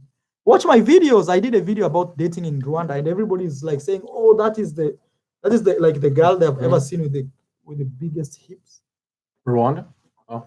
There's a girl I did a video on about dating in Rwanda, and many people say that they have never seen a woman with kind of those type of hips. Dating in Rwanda. Yeah, I thought that was an interesting story when he told me that circumcision story. That's weird. Yeah, this is the video. So I just want to know, like, how is dating? Let me try to see where it shows. So she doesn't speak. You know, they speak French there in Rwanda. Oh. So they speak French. Even if they speak English, it's not that much. It's less. So if you speak French, you have a big advantage. I just feel like the countries that France left did bad, but I guess we're wrong. They did okay. I don't know if we can show this. This guy was helping me translate. I'm trying to see where. Just go and watch this. Someone keeps asking, do Kenyans date Somalis? Yes, they do, but it's kind of a little segregated if you are not Muslim. Oh, okay, yeah. Okay. But Kenya, 30% of the population is Muslim. So if I'm a Muslim, I have a higher chance of dating a Somali. If I'm non-Muslim, I have maybe like 5% to win. Oh, okay. Yeah. You see, let's say for example, you go in Kenya. If you are not Muslim, it's not easy to date those girls because their families can't allow them, and they don't want to go against their families. Oh, sure. Someone asked if you met Watermeyer. Yeah, you did, right? Yeah. What's the story of that? Yeah, I met Watermeyer. Yes. Yeah, he did meet Watermeyer.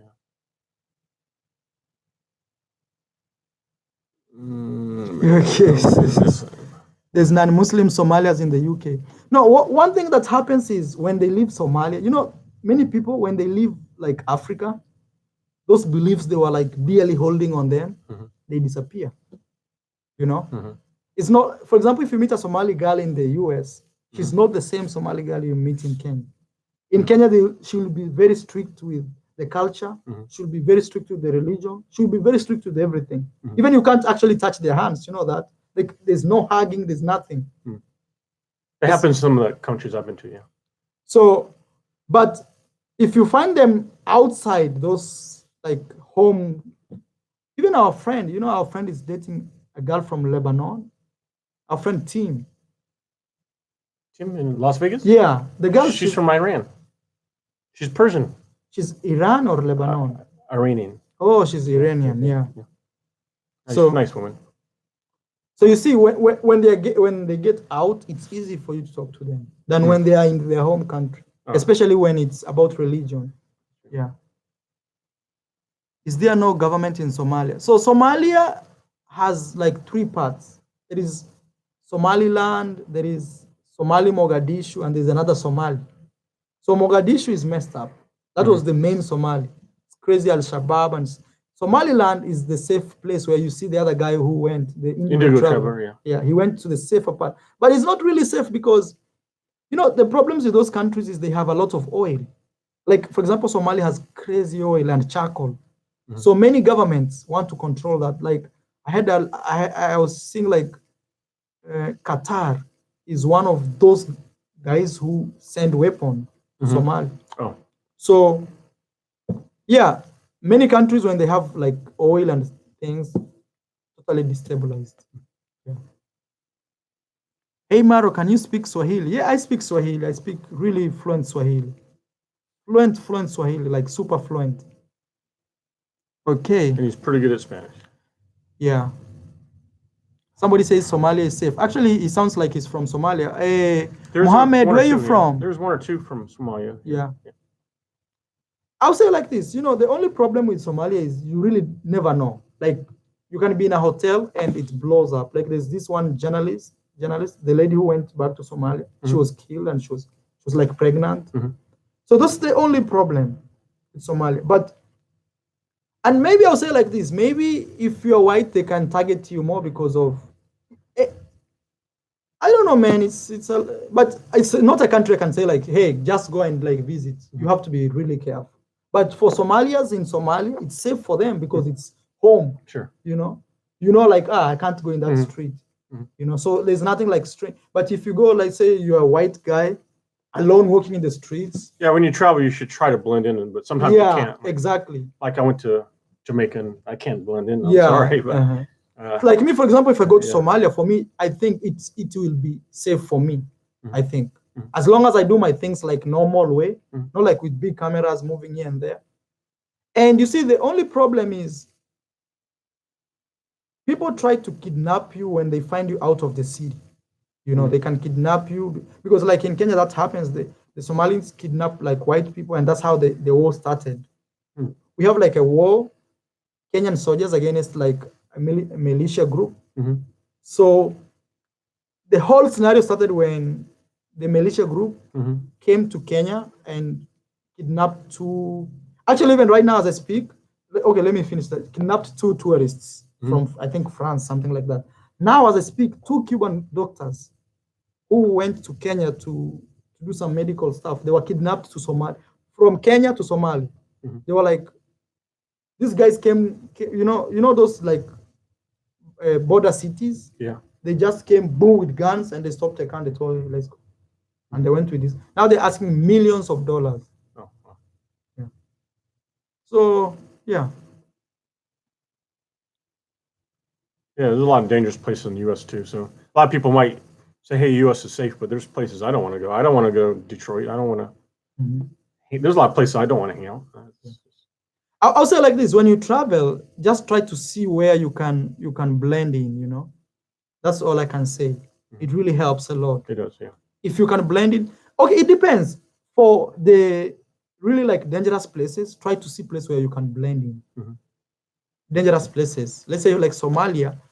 If you look like a Somalian, you know, you don't have to worry at all. As long as you're not showing like bling bling and flashy clothes, you just normal casual t-shirt. You see, even Indigo Traveler, this guy who makes videos of those countries, he never like wears like a nice shirt, nothing.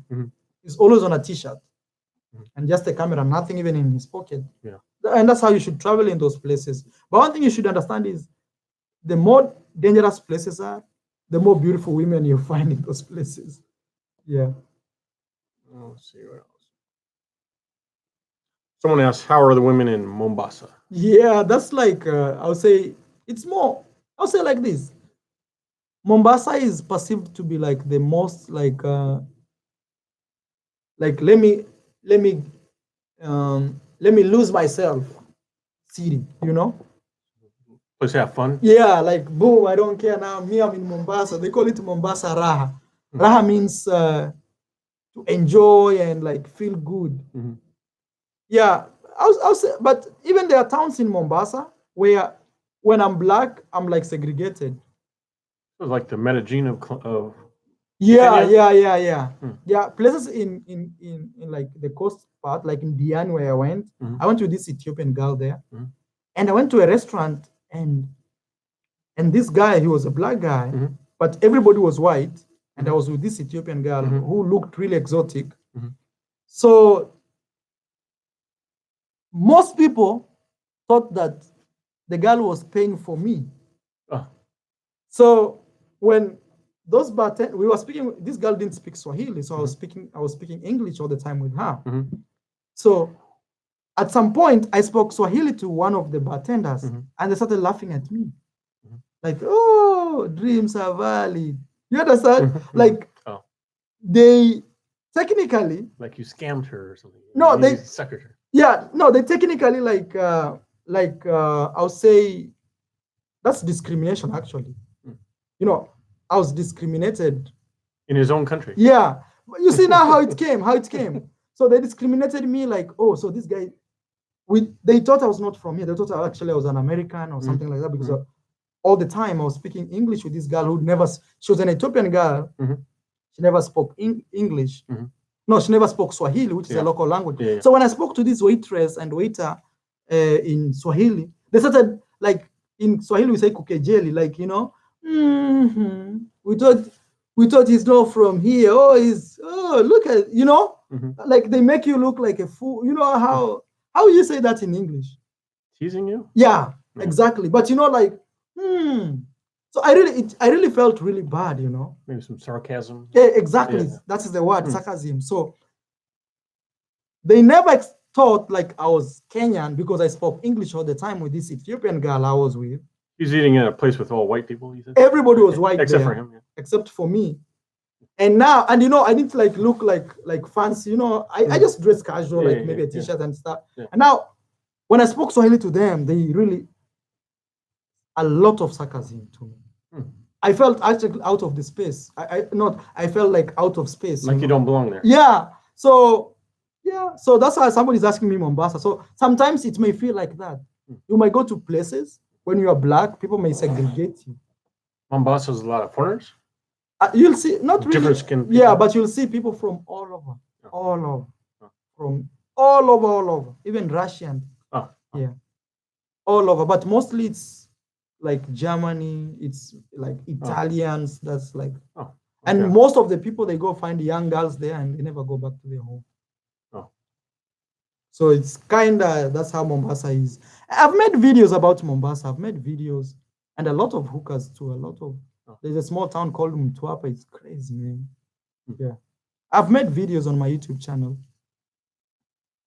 Okay, so when you're going to travel to Venezuela, I tried to go to Venezuela this year, but my visa was denied. So probably next year I'll try again. Yeah.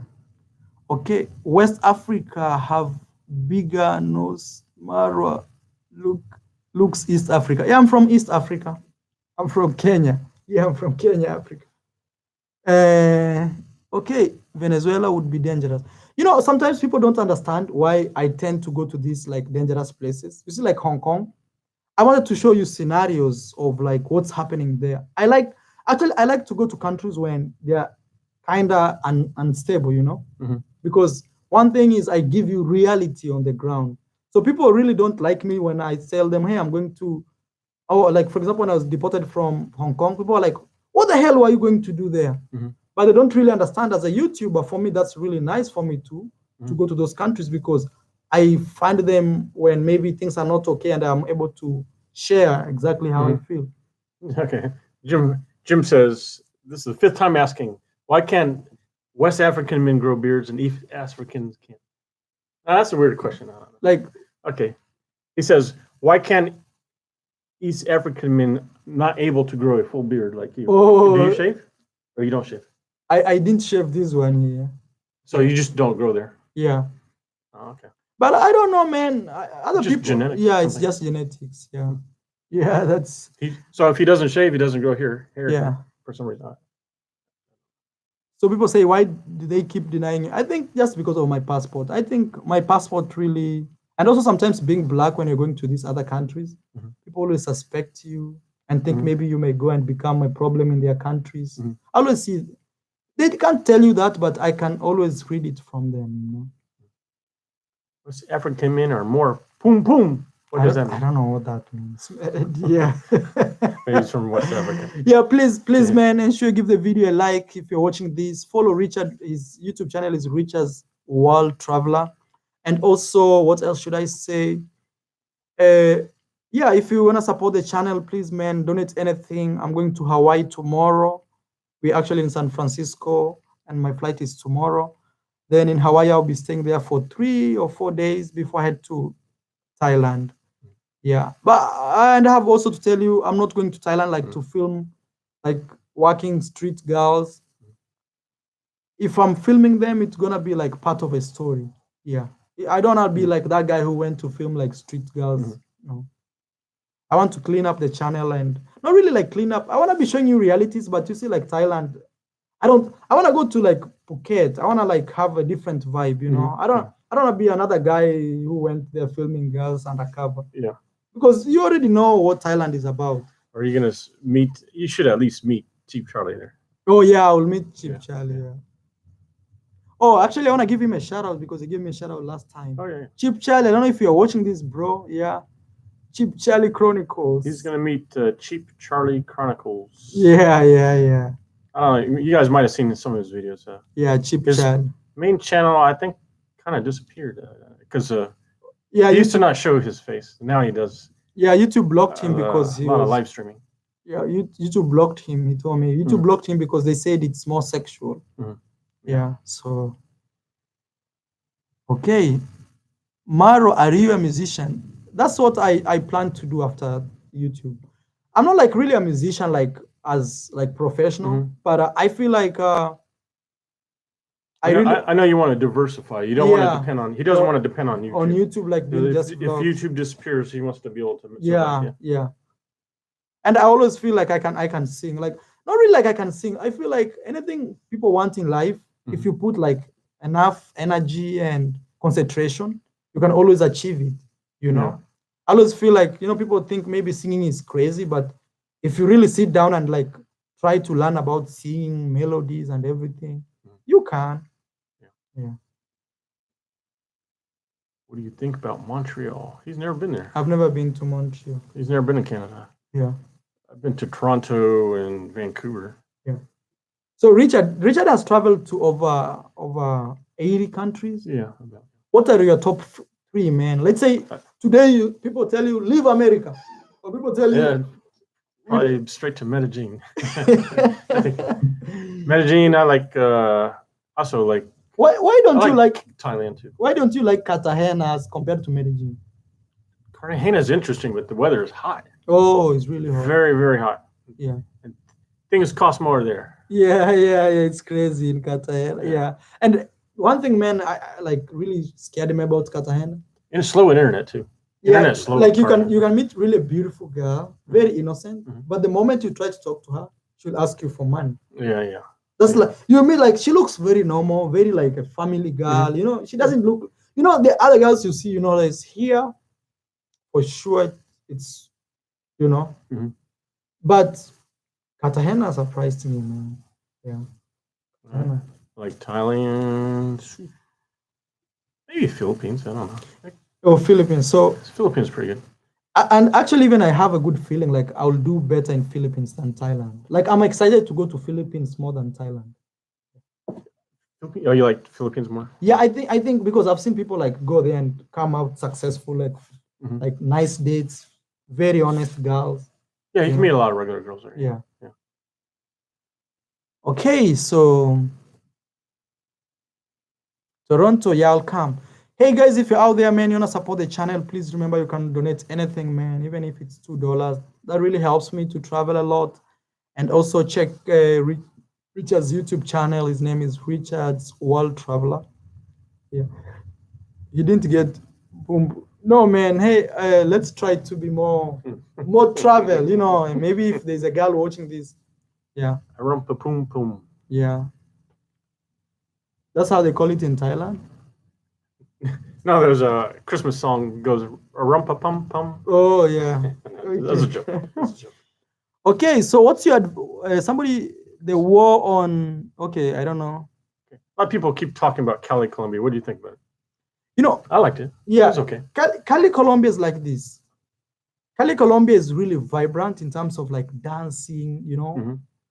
But for me, kinda it didn't feel like really safe, you know. People would tell me, like for example, people kept telling me that too. Yeah, I booked a hotel downtown, and people are telling me, "Oh, you know the streets you booked, a lot of homeless people sleep there. It's not really okay." So I'll say like this: if I had a choice to live in Cartagena or Cali, I'll choose Cartagena over Cali. You know, because I recorded videos in Cali, a lot of videos downtown, a lot of videos actually. I have a lot of videos about Cali, Colombia. But you know, it's a place where you really don't feel really safe. Okay, I don't know, but I didn't like it as much either. I mean, I thought the people were friendly, but yeah, but you always felt like something like you know, not okay that much. You know, it's not like Medellin where you walk and you'll be like, man, I feel good, I feel fresh. Yeah. You feel like relaxed. Cali always felt a little tension in you, or like I feel like that in Bogota too. I feel like in Bogota, I'm like. Yeah, Bogota is also like that too. It's like so huge, and sometimes you're in the street and you find yourself walking alone. Yeah. Someone asked me about my passport. I do not know about that yet. Yeah. Unfortunately. Go to Greenland. No, not Greenland. No. Someone says, "Why don't you go back to Colombia?" You could, but you want to travel more. Yeah. He wants to travel the world. I want to travel the world. Then after that, I can decide to settle down. Yeah. But because I'm having a lot of problems with my passport, so maybe next year I may end up marrying, you know. So someone says, where can you find the Afro-Colombians? I think I know too, but he knows. Which one? Where can you find like Afro? Black Colombian women? Yeah, Cali, Colombia has Cali, Cartagena. Choco? Oh, Choco, the area, Choco. I think they're more towards there. Yeah. Pacific. Go to the Pacific. And towards any of the coasts. Yeah. Any of the coasts. Any of the coasts. Yeah. Portugal. Maro, what place did you feel unsafe? So you mean in Colombia or worldwide? Hey, Apple Mac 5. Mhm. Yeah, what place did you feel most? I Me? felt in Colombia, Yeah. the Santa Fe and Bogota. Yeah, The yeah. further you go south in Bogota, the more The more you scary. feel like really, it's really dangerous. The more yeah. north in Bogota, There's a the place better. in Colombia called Santa Fe, Oh, yeah. but it's like Disney for like, you know, for old, not old, how do I say? For 18 and plus. Mhm. But that place is really sketchy, especially during the. Actually, it feels more safe during the night than during the day. Yeah. Someone asked, did I feel safe in Sao Paulo? I did, actually. I stayed in, I can't remember the names anymore, but I stayed in the nicest area of Sao Paulo. And I actually walked around and stuff. Andres asks me, did you like Manizales? Yeah, actually, Manizales, you've been to Manizales? No. It's really cold, and the people there are really, really like, I'll say like this. It's a cold city. They tend to look more like American, like don't talk to me and everything. Oh, yeah. But at the same time, because of the Colombian culture, people talk to you. But it's that place that it's not like Medellin where anybody can say, hey, how are you? Where are you from? It's a place where people have to like see you and then talk to you. Yeah. But one thing, being black there, I was like alone. And I did a video where a girl told me, I did a video, it's on YouTube, where she told me, for example, if you're a black person dating in like Manizales, it's kind of forbidden. Because it's a small city, everybody knows everybody. So I think they're higher in the mountains. So yeah, mostly really white people. high. Yeah. And it's for some reason the blacks kind of go to the warm areas. Yeah. They don't like the cold areas. The cold areas are like the white people. Yeah, it's history, because you see the warmer areas like Cartagena, when the slave trade was, so they were left there. Like so. But still, modern day, they like it there. They like it better. Yeah, but you see, history has a lot to do with that, because if maybe your grandfather was buried there, why would you want? No. Yeah. And also, you go to places where you kind of feel like comfortable, like feel like, oh, we belong here, Yeah. Who has the best food? From where? I like Thai food myself. Yeah, he likes Thai food too. Yeah, but I like Colombian food, man. Apart from Kenyan food, which I really like, I think it's because I grew up in Kenya. But apart from Kenya, I liked Colombian food, man. Like if you eat bandeja paisa, just go and ask for that. Bandeja paisa, oh man. He also likes this Texas restaurant in Sacramento. Oh yeah. Texas Roadhouse. Yeah, I'll miss the bread, man. Billy Donovan is smart for going where most blacks don't go, El Salvador. I really liked El Salvador. Yeah. I walked around San Salvador many times and I've never seen a foreigner. Yeah. I've only seen them in other cities.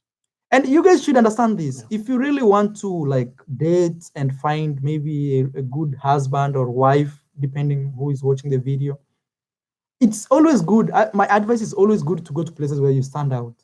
Yeah. He likes places where he stands out. Man. Like I noticed. Yeah, because when you go to those places, there are high chances for somebody to listen to you. There's high chances for a girl or a boy to talk to you. And even you might get more discrimination too, but you have more luck with girls and like in Mexico City, you don't see too many blacks walking, so you get a lot of girls there. Yeah, you should understand this.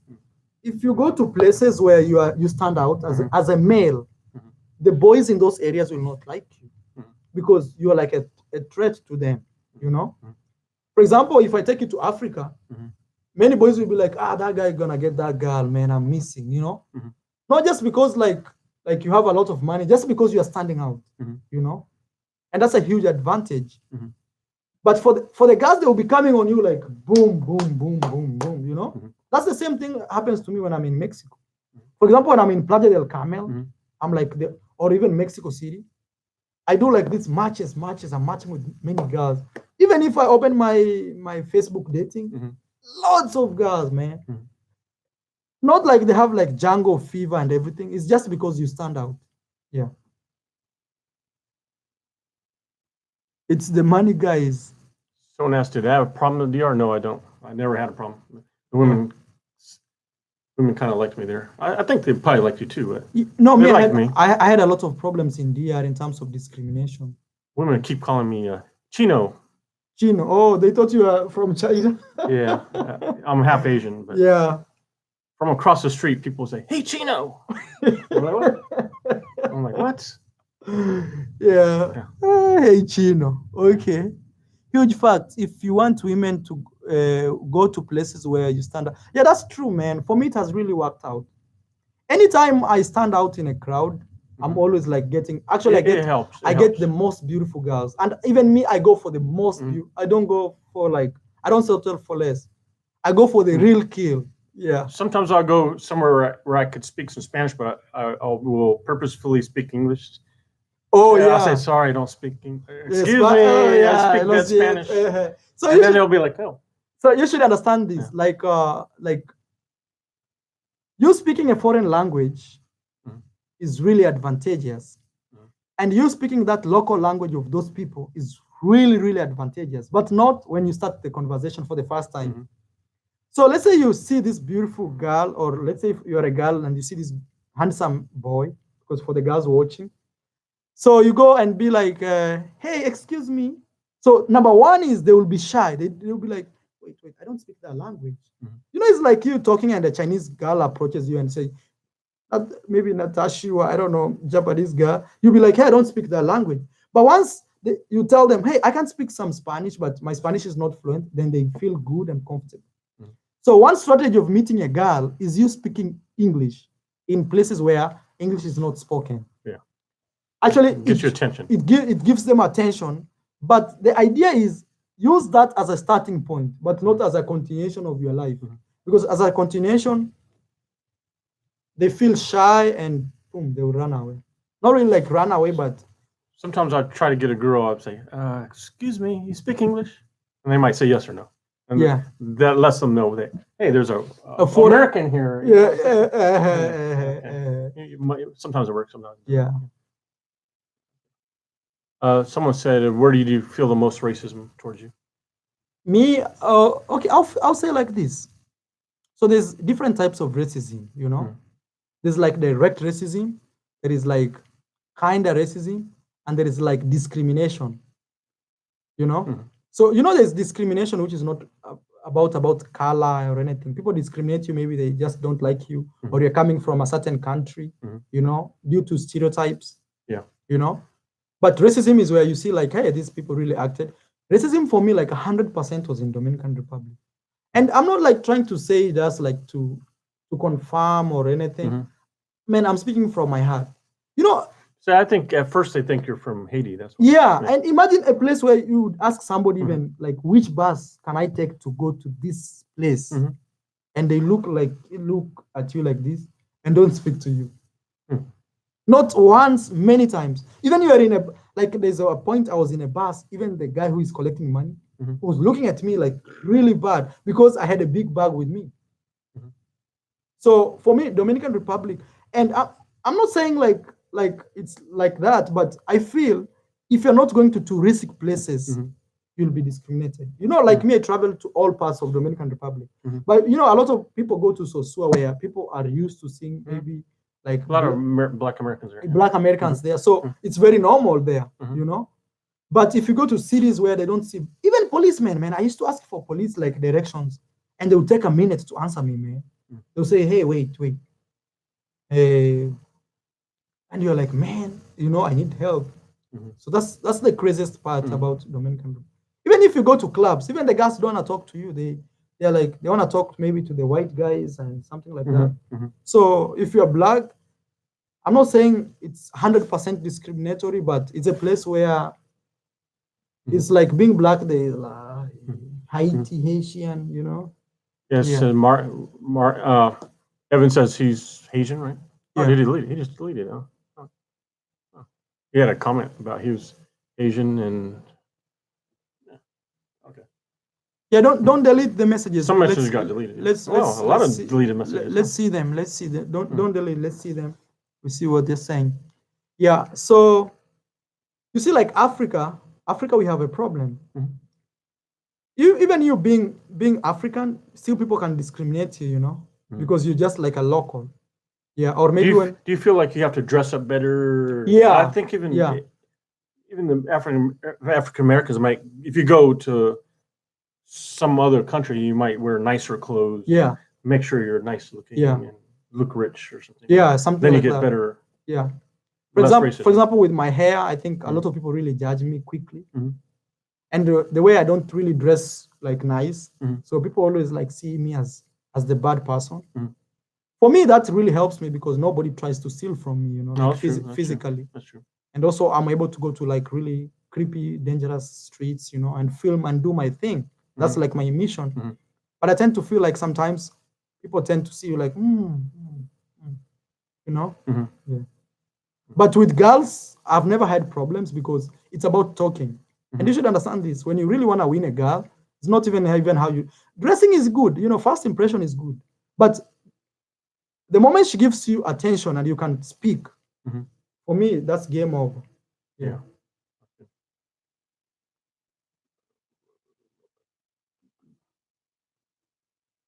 Shout out Chenili. I don't know, his name is Cheyenne. Yeah, Cheyenne. Okay. Shout out to you. So I don't know if you guys have questions, man. Okay. So Evan's comment pops back up. He's Asian American and he's been to the DR before and he knows the discrimination towards Asians. Yeah. It's crazy there. When I first went to the Dominican Republic, it's probably like 2010, 2011, and I didn't see many Haitians there. Then they started coming more and more and more and more. And I think the locals don't like it. I think it's because of there was an earthquake, in Haiti, something like hurricane, something like that. Yeah, sure. But I feel that's really bad racism, Man, even asking like, hey, which bus? There are too many buses and you are new, so you ask somebody, hey, which bus can I take to take me to this city? Somebody will look at you like this, and that was like really, man. Didn't even want to talk to you. Yeah. Was that Santiago? No, other small cities. Oh, small cities. Yeah. But if you're in Punta Cana, and tourist area, and you are in these touristic places, and you are wearing like shorts, you look, and nice sneaker shoes, they already know, and you are having bottle of water in your hand. They're like, oh, so if you don't want to be discriminated, just buy a bottle of water and have it in your hands and have some shorts. People know that's a tourist. Yeah. As far as me, I can't travel. Let's see. Someone wants to know when you're visiting Jamaica again. I think next year I'll go to Jamaica. Next year. Yeah, I'll go to Jamaica. I don't know, but I really like. I'll say like this: Jamaica for me really felt dangerous. Okay, it felt, and I have to be very honest with this. For me, it felt dangerous. It's not a place you'll just be running up and down with a big camera. But at the same time, there was like really nice experiences I had in Jamaica that really pushed me to go back. Yeah. One thing I didn't like about Jamaica is how sometimes people will try to force you to buy something. That happened to me a lot there, yeah. And they will really insist, even in Dominican Republic, in the beach, people really force, you want to buy this, bro, buy this. And you'll be like, no, thank you. No, man, this is really good, Yeah. That's one thing I didn't like about Jamaican Dominican. I saw that in two places, Jamaica and Dominican Republic. But I really loved Jamaica. Like it gave me a lot of peace. Like I was, for example, in a grill, man. I was chilling. Life was so good, man. I don't know, maybe it's because I got a girl there, a French girl. Yeah, and people, and also the females in Jamaica were really nice, man. I matched with a lot of Jamaican girls. But I met with one girl, not really met, but I matched with one girl. She was really crazy, man. She was asking me to do like threesomes and crazy. It was like, wow, man. And she was like really dirty, like how she wanted me, like. Marwa doesn't want two women at the same time. I don't know why. It's not. No, she wasn't with two guys. No, she was telling me also she has like a gay friend, and she wants the gay friend to come. And I'm like, man. So when somebody. So imagine you're a straight male, and some other girl is telling you she's inviting a gay friend. Oh yeah. So it means the gay guy wants you technically, because man, it was so crazy, man. I think. Thanks to fitness. Oh man, I wanna say thank you, man. Thanks again, Maro. Because of you, I discovered Colombia, and the women love me there. Man, I'm telling you, you can't go wrong with Colombia. And even I'm telling you, If you have an American passport, oh man. Me, I'm telling you, and I'm gonna repeat this. The only country I can live illegal, illegal, like illegal, it's only Colombia. That's the only country I can live illegal. Where I can say, you know what, I have nothing to lose if I stay here illegal. And I have a lot of friends who still live in Colombia. I don't want to mention illegally, but they live there illegally and they don't care. Many of them. That's the only, it's about peace of mind sometimes, And a real man, if you're eating good food, nice food, good food, you can sleep good, and you can find beautiful women, then there's nothing else you want in life. That's true. You have a peace of mind, peace of mind. Sometimes people always think like having like big cars and stuff it's funny, man. Like me, the more I keep traveling, the more I don't value like, oh, this is my new car. Yeah. Like, I imagine I wouldn't have a car. Yeah. It's so cheap to take a taxi there. Yeah. Not unless maybe you have like a family now, like you feel like you need something, Yeah. But like alone, you don't need cars. No, he means illegal. Yeah, I mean illegal. Like the only country I can stay illegal is Colombia. You thought about it, didn't you? He used to be an English teacher there. Then eventually they denied him his job wanted him to renew the contract or something. Yeah. But the immigration said, no, we're not going to give him refresh his visa, and he had to leave. And made him really sad. Yeah, but it came out better. Yeah, it came out better. And also at some point I became illegal in Colombia for like a week. Oh, I did. Yeah, at some point in my life. Yeah, but it's something I couldn't control. I wanted to leave the country. When I went to the airline, they said, "Oh, you are from Kenya. You can't go to Panama. You need a visa." So they returned me back. So I stayed illegal. I was supposed to leave before my visa expired, but the airline. Panama, you don't need a visa. Right? Yeah, but that was the first time trying to go to Panama, and the airlines were not sure. So and they said, "No, you need visa." So I went back to the consulate and asked them to give me a letter saying I don't need visa, and they stamped it. So the airline let me. So I had already overstayed for 1 week, so I had to pay penalties. Actually, anytime I apply for Colombian visa, they always ask me, "Have you ever been illegal in Colombia?" And I say, "Yes." Yeah, man. Sometimes when you travel, it's not immigration that tries to enforce laws. It's the airlines when you check in. Yeah. It happened to me a couple times. Yeah. So Barbados, I was in Barbados. I'll say Barbados is great, but it's not like a place I can choose over Colombia. It's a place where you take your own woman. Yeah. Barbados is like more nice vacation beaches. Time, like. I saw some nice beaches there. Very clear water. Yeah, very beautiful, man. And also the people are really nice. Yeah, and take your own woman. It's very touristic. Yeah. Very touristic. I met actually, I didn't tell you about this. I met a girl from Spain. Right. Yeah. I met a girl from Spain. It's kind of seasonal too. Oh, yeah. If it's cold in the U.S. and Canada, the people will go down there. So, winter time's better down there. Someone keeps asking the women in Argentina. I've been there one time. Yeah. I kind of like it. Yeah, if you really... Yeah. I've met a lot of Argentinian girls in Playa del Carmen. They really like that place. I don't know why.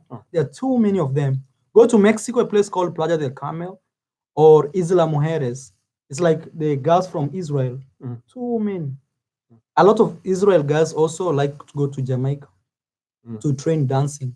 They like the BBC. That one is not for me.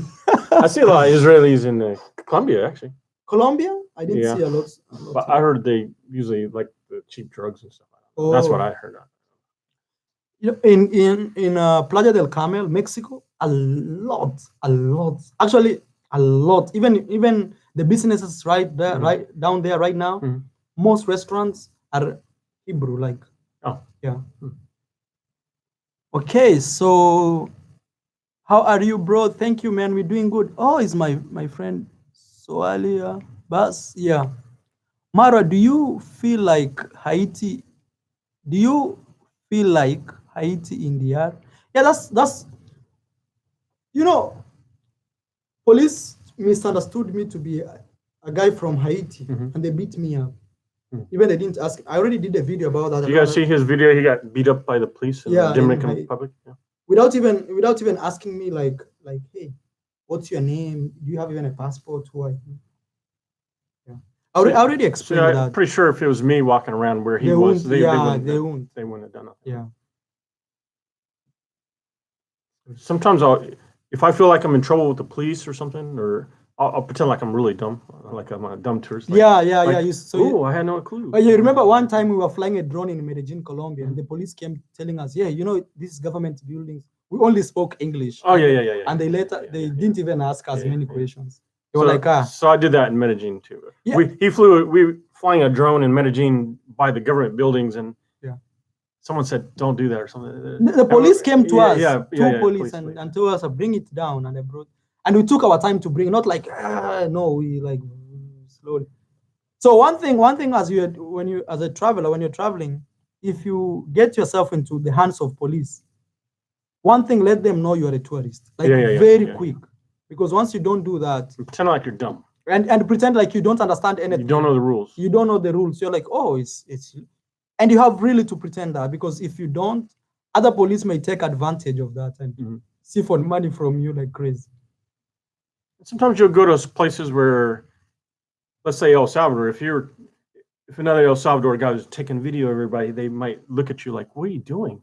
Yeah. But if you're obviously a tourist, then they'll be like, oh, it's just a tourist. Yeah. It was like that the first time I went to Colombia.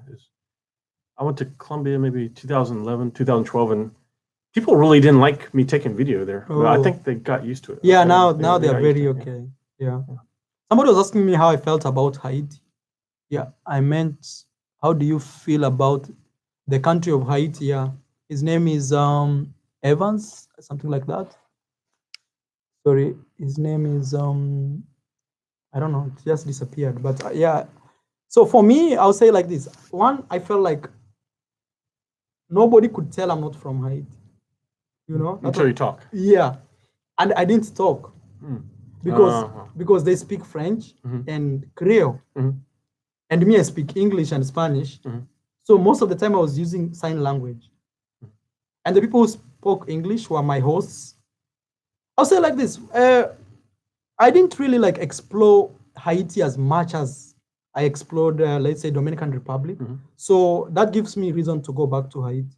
Actually, I don't know. I can't promise, but I wanna visit other parts of Haiti, especially the beach area and stuff. Yeah, but for me, I felt like really a very poor country, really very poor. Yeah, and it felt more of Africa. Like, I'm not trying to like let down Africa, but I didn't see it. If you put Haiti in if you take somebody from Africa and you drop him in Haiti overnight and tell him to walk, he will not understand. He will not see the difference. Like, he will not realize like he's in Haiti. It felt like home. Yeah, it felt really, really home. I would walk in the street, home. Somebody asked me what's my ethnicity. My mom's Vietnamese. My dad's just plain country white boy. Yeah. Vietnamese, yeah. Yeah. So yeah, someone asked me. I do look kind of like that John Gosling guy. I'm half Asians, half white. Men somehow look kind of the same. I don't know. It sounds weird. How about West Africa? So I was planning to go to Africa in April, but I'm not still sure. But I need to go see my brother.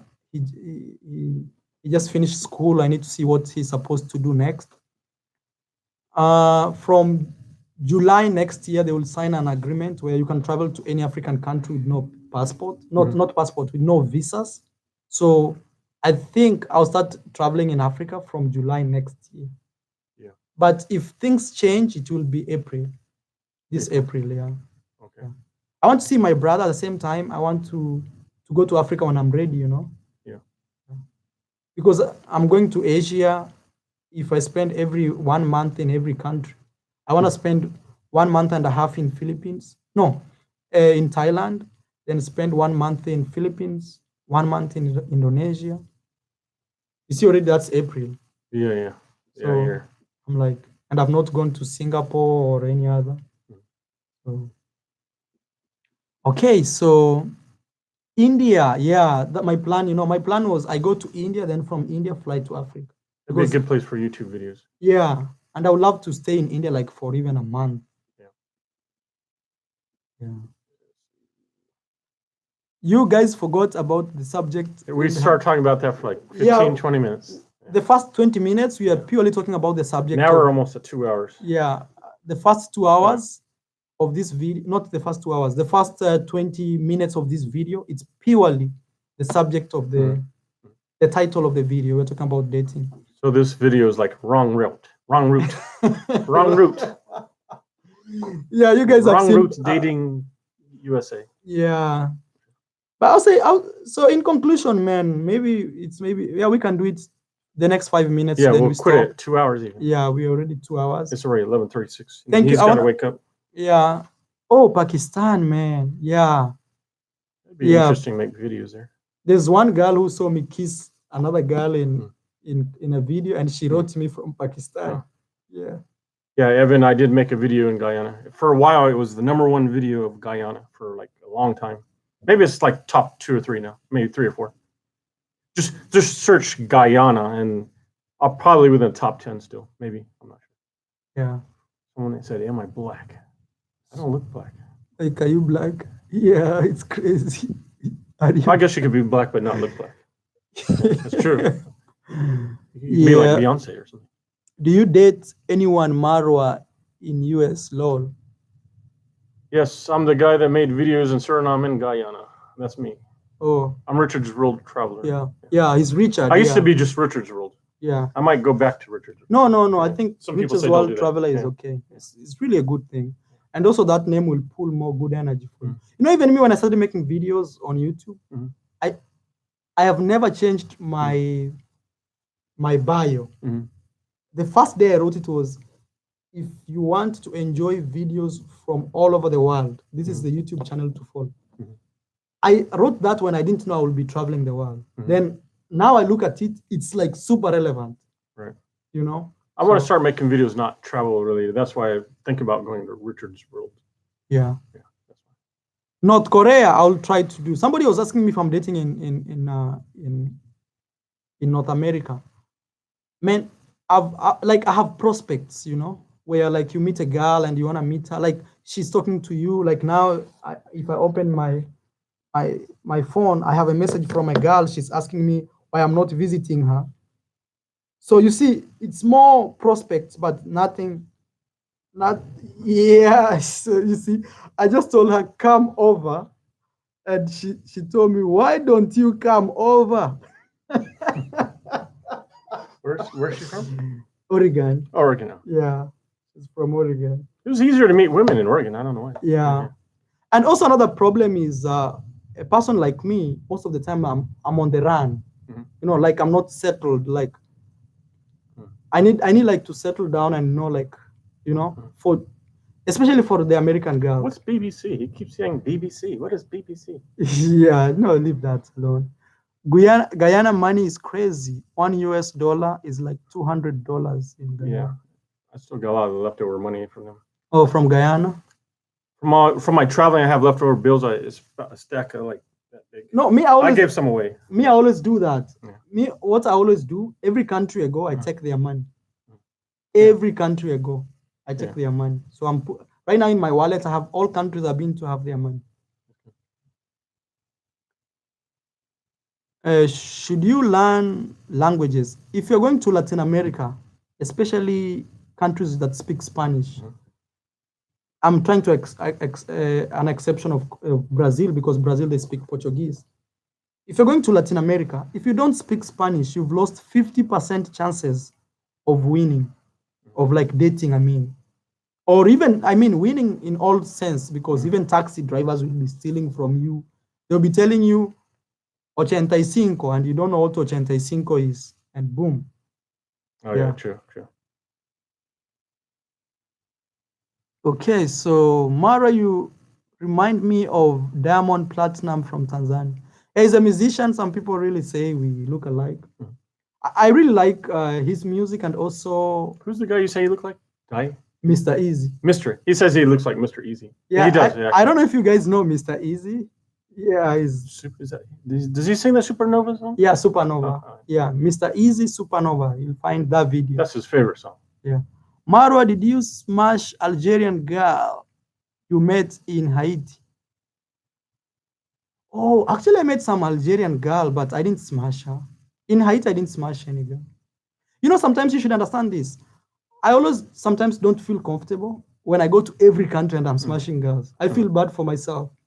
I feel like, I know. I'll be honest. I think he does better where he sticks out. So Yeah. when he went to those countries where he looks like everyone else, Yeah. he doesn't do as well. When you go to like Mexico and he's the only black guy, he does very well. Yeah. Like, for example, I was in this country called Belize, and you go to a club and there are lots of maybe black people. I mean, black boys. So people think you're a local. So even if you say, hey, can we dance? They'll be like, no. Or the same thing happened to me when I was in Bahamas. You know, they were like really beautiful girls, amazing. But I'm like, hey, let's dance, girl. They're like, no. Yeah. So Bahamas, you would have to have a lot of money. It'd be like American standards. Exactly. American standards. Or maybe you stand out. Maybe like you're different race, something like that. Yeah, a white boy or something. It has a lot of money. But in Mexico, man, I'm sitting like this. The guy is like, hey, where are you from? Like, they already know I'm not from there, and boom. Yeah. I meet Russians, I meet like everywhere. Yeah. But at the same time, I would say also your game matters a lot, you know? The game matters. When will you do nightlife video in Africa? I've done a lot, bro. I have Mombasa nightlife in Kenya. Kenya nightlife videos, I have them. Rwanda, a lot of videos. Actually, they have nearly 400,000 views from Rwanda. Uganda, nightlife videos.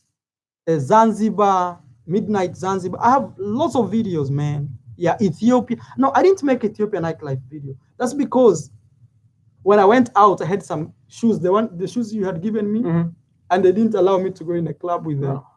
Yeah. So just imagine the club in Ethiopia had a dress code where they're really nice feelers. You can't even go with these shoes in that club. You have to. Actually, that has happened to me. Even in Mexico, there are clubs that I couldn't go wearing this type of jacket. Sometimes they get fancy in Mexico. In Mexico City, some places are. So always really know this when you're traveling to these foreign countries. Always have this one kind of class. For example, a suit, you can never go wrong with a suit anywhere. Yeah. So like me, when they said no, and I didn't have any extra shoes, I was like, ah, man, I can't sleep. He packs a suit in a backpack. Yeah, I always have a suit. I don't know how you do that. I always have a suit with me, man. I always have a suit with me. Okay, so I want to say thank you so much for those guys who have stuck with us from like the first minute to right now. I know maybe we didn't stick to the topic as much. Yeah, it only took like 10 minutes to talk about. But if you are we were actually gonna make a real video and we turned it into a live stream. We decided on live stream. Yeah. Because I didn't know like editing, and tomorrow I'm traveling. Yeah, so guys, tomorrow I'm heading to. We'll be in Hawaii tomorrow. Let them know if you're in Honolulu. Oh, let's see if somebody's in Hawaii, man. Is there anybody in Hawaii there? Actually, you can host me, man. I don't need to pay crazy bills there. Oh, you need to book a place too. Yeah, I need to book my place right now. Yeah. Anybody in Hawaii right there, man? Represent where you're watching us from. Yeah. So. Then you're going to Bangkok. Then from Hawaii, I'll be heading to Bangkok. And then several cities from there. Maro visits Melabu, Australia. You should understand, like these big countries, I need visas, so it's not easy for me to go there. Right. Yeah. I wish I had a stronger passport, man. And that's what I'm trying to do. Maybe next year, my ex-girlfriend actually told me she wants me to. Which ex-girlfriend? Not Colombian, but Mexican. She told me she can help me, but we shall see what happens. Oh, he's going to just probably Honolulu, I think. I mean the main island. Yeah, I'm going to Honolulu. Yeah, Waikiki. No, I can't remember. I forget all about different islands. Yeah. But yeah, he's going to Honolulu, the city. Probably just hang out there. Yeah. Somebody's saying marry an American. No, I can't marry. And if it happens, it will be like by mistake, but okay. But I would prefer marrying like a girl from maybe like New Zealand. French women like him for some reason. Yeah, even French. Yeah. He's had a lot of French women liking him. Yeah, or maybe I don't mind marrying a girl from like Latin America, but Richard always talks me out like no. Like, you really want to travel? South America, no, their passports are not okay. So, also you should understand this. Even having an American passport, there are countries that it's not easy for you to go because of the political pressure of the US. But if you have a country like New Zealand where the passport is good, but nobody really cares, nobody really cares about politics of other countries. So people welcome you easily. And that's why you see people like Indigo Traveler, they're able to do good. Yeah, people from New Zealand got a good passport. Yeah. Switzerland or something. Yeah, even let's say for example you have even Denmark, you see, a country like Denmark. Like nobody really cares like are you a spy? Are you this? But coming from the US, people always, hey, American in Iraq, American in, So people may think American passport is the best, but it's not in terms of travel. There are countries which are very neutral, very good. Like I think even Panama has one of the good passports. So yeah, Canada passport's good too. Yeah. Oh, Canada, yeah. They travel a lot. Yeah. I've been a lot of places. I see lots of Canadians. They hate the cold weather. Yeah. They live in the cold weather. They hate it. They leave. Yeah, Canada is really good. I've met even some girls from Canada who don't speak English. Someone says, "Do you wear condoms?" I'm wearing one right now, just for the hell of it.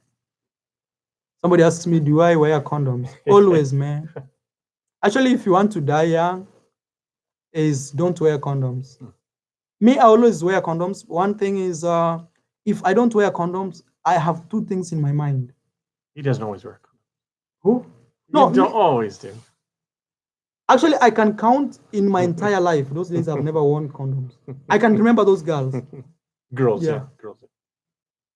Because for me, when I don't wear a condom, it means I'm ready for that girl to be my wife, to be anything, Taking the chance. Yeah, like I've given everything. Like I have nothing left. I'm ready for her to call me next week and say, hey, you know what, I'm pregnant. Like if I don't do that, yeah. And also, like diseases, man. Sometimes a lot of men take chances when they see a beautiful girl. They be like, oh man, she must be so fine. She can't have anything. But you never know, man. You don't have like a herpes disease and you can't treat it anymore.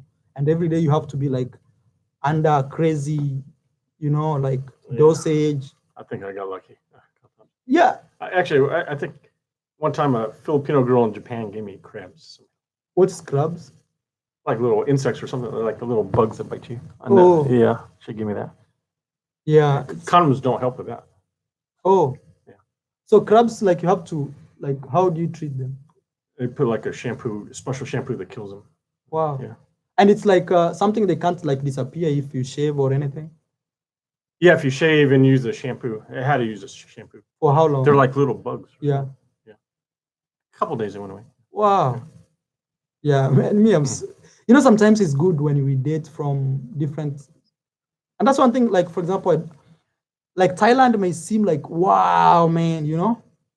But it's not a place like you really want to throw your life there, like, boom, Yeah, at least with crabs, it goes away. It's not, it's a couple days and it disappeared. Yeah, exactly. That's what I'm saying. Well, it's not like I had AIDS or something. Yeah, you can imagine like you have an incurable disease, man. You can, every day you can kill yourself. Actually use I couldn't find anything to cure, so I looked it up on the internet and I said, pet shampoo shampoo for dogs. It has the same chemicals, yeah. Oh, and it got rid of them, yeah. So how did you discover like you have them? It's just very bad. They walk. Yeah, but they're so small you can't see until one day I was just itching and scratching. You'd be like, wow. Then I saw one. I was like, wait. I use a magnifying glass in it. I was like, wow, it looks like a crab. Yeah, it really does look like a crab. So yeah. Hey, yeah. Sometimes, like for example, you might go places like Colombia. You'll meet like really crazy, beautiful girls, like really, man. And people take crazy chances, man. I had some that they want you to just do without it. Yeah. No, even me, I've had a lot of crazy experiences. Well, let's say you've been wearing a condom for the first round, and the second round, the girl is like taking you down, giving you some crazy head, and they are like, you know what? Just fuck me, and you'll be like, no. Yeah. Yeah. So somebody, I put flea powder on it, didn't help. You should help him. Black expert America. So you said Google, right? What? For what? Some guy was saying he put flea powder. It didn't help. Oh, yeah. It was a shampoo for ticks or something. Yeah, it's always good. It's always good just to use a condom. Yeah. But that time I lived in Japan a long time ago. So now we probably just look on Amazon.com and have it the same day or next day. Yeah.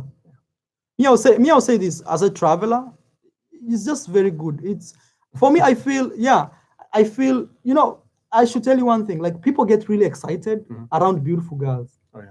I think it's the funny. Actually, it's true because the first girl I ever had out of my race, she was a Colombian girl, and this girl, I was ready to use a condom, and she told me no.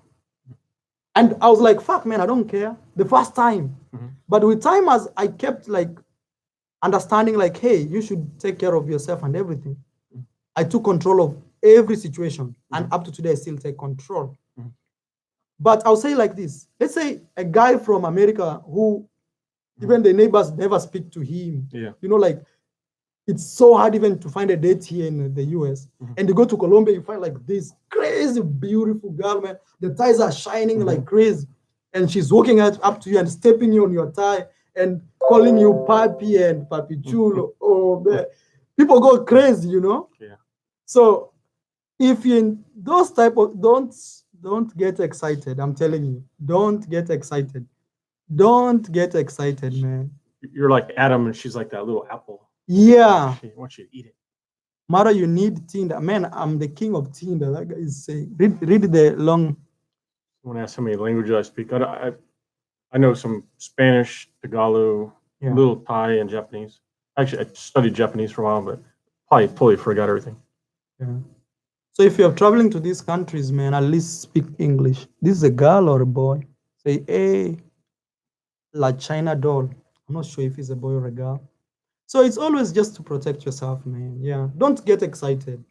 And especially if it's somebody you've not known, you don't have like long-term intentions with them. If you have some long-term intentions with somebody, you can give it a chance. I would say it depends on how you met her too. If she was a working woman, yeah, definitely. But she's a lady. Hey, where are you watching us from? There's a girl in the building, but there are many girls actually here. Shakira, what the F? Okay. Someone said she's good looking. Yeah, she is. She's who? Shakira. I think she's Colombian. Yeah. But she's a mix of Arab and Colombian. Oh. Yeah. Okay, so I think we shall end this video here. We've talked too much. Over 2 hours, yeah. Yeah, we've talked too much. We talked about the subject for like 20 minutes. Yeah, we've talked too much. I want to give a very special shout out to the guy you see here. Is my moderator, L.R. Gabriel. So he wants to get 1,000 followers on his YouTube channel.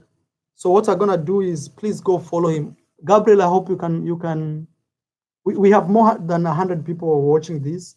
So if you only just follow this guy just to help him get 1,000, you'll have helped me and helped him. And it's a good way that we support each other, because today is him and tomorrow it can be you saying, hey, Mara, man, I have this business. So yeah. So support Gabriel. If Gabriel, you're there, you can comment once again. People can see you. And also I'll share your page on my I have some Tinder match. Let me see. Sorry if it doesn't look like I'm looking at you, because this computer is weird. It puts the webcam on the bottom left. So, but if I want to read your comments, I have to look up or to the right. Yeah. So it looks like I'm not looking at you. Well, it's true. I don't know. Gabriel did not comment again. He disappeared. I don't know if he's there. So, Marwa, Russian women like black men. I don't want to do this like about race, but I'll say like this: as long as you have game, you can do anywhere good. Yeah. Anywhere, yeah. As long as, and game, I mean like. You probably like something different. Most people like something different. I mean, it's the same way I tell Richard, if I take him to Africa today, within like 2 weeks, maybe he will be having babies already. It's not like he's super special, but it's just because he's so different and unique. And that's one thing I always tell people: if you're traveling to those countries, try to go to places where you stand out. Yeah. Yeah. Actually, that really helps. It's good to. I mean, if you don't want to get robbed, don't stand out. But if you want to pick up girls, stand out. So Yeah. when you get into bars, yeah, you have to stand out. Yeah. Yeah, you have. It's very important. Yeah. So guys, please follow Gabriel right here. I'm giving him a very special shout out. He's actually close to 1,000 followers, maybe like 900 followers. I just need 100 of you guys to just support him. I'll also be sharing his page on my community tab. It's actually close to midnight here. We have like 4 minutes to midnight. I need to wake up tomorrow morning. And yeah, so give us a conclusion, man, about dating in America or dating in general. Well, we talk about it so much that I don't know who's watched the whole 2 hours. Yeah, just a conclusion for imagine somebody to watch. A lot of the people here watching probably understand that it's probably easier dating in other countries. If you're a foreigner, you have an easier time. Or if you're American or Canadian or British, you might understand going to the third world countries makes it easier to get a woman. Yeah. And even women travel for that reason. Yeah. American women, Canadian women go to Dominican Republic to get guys, or even Cuba or Jamaica. Even Cuba. I'm telling you, a lot of Canadian ladies go to Cuba like crazy. Yeah. They like their Latino lovers or the BBC. Yeah. No, I don't think it's about the BBC, but I think it's because maybe they get tired of their own. Oh, I mean, the system, not like, Well, it's usually the ugly ones that travel, usually. Not always, or older ones. Yeah. But also beautiful girls. I've been to hostels where I meet a lot of like beautiful Chinese girls, you know. The good thing is right now there's like a type of like swag to travel. Like travel is like cool. Yeah, but the one staying in the hostels is different from a grown woman looking for a man staying in a nice hotel. That's really different. Yeah, so for me, I'll say like this. For me, have you ever been to Nicaragua? I really wanted to go to Nicaragua, but I've been there once.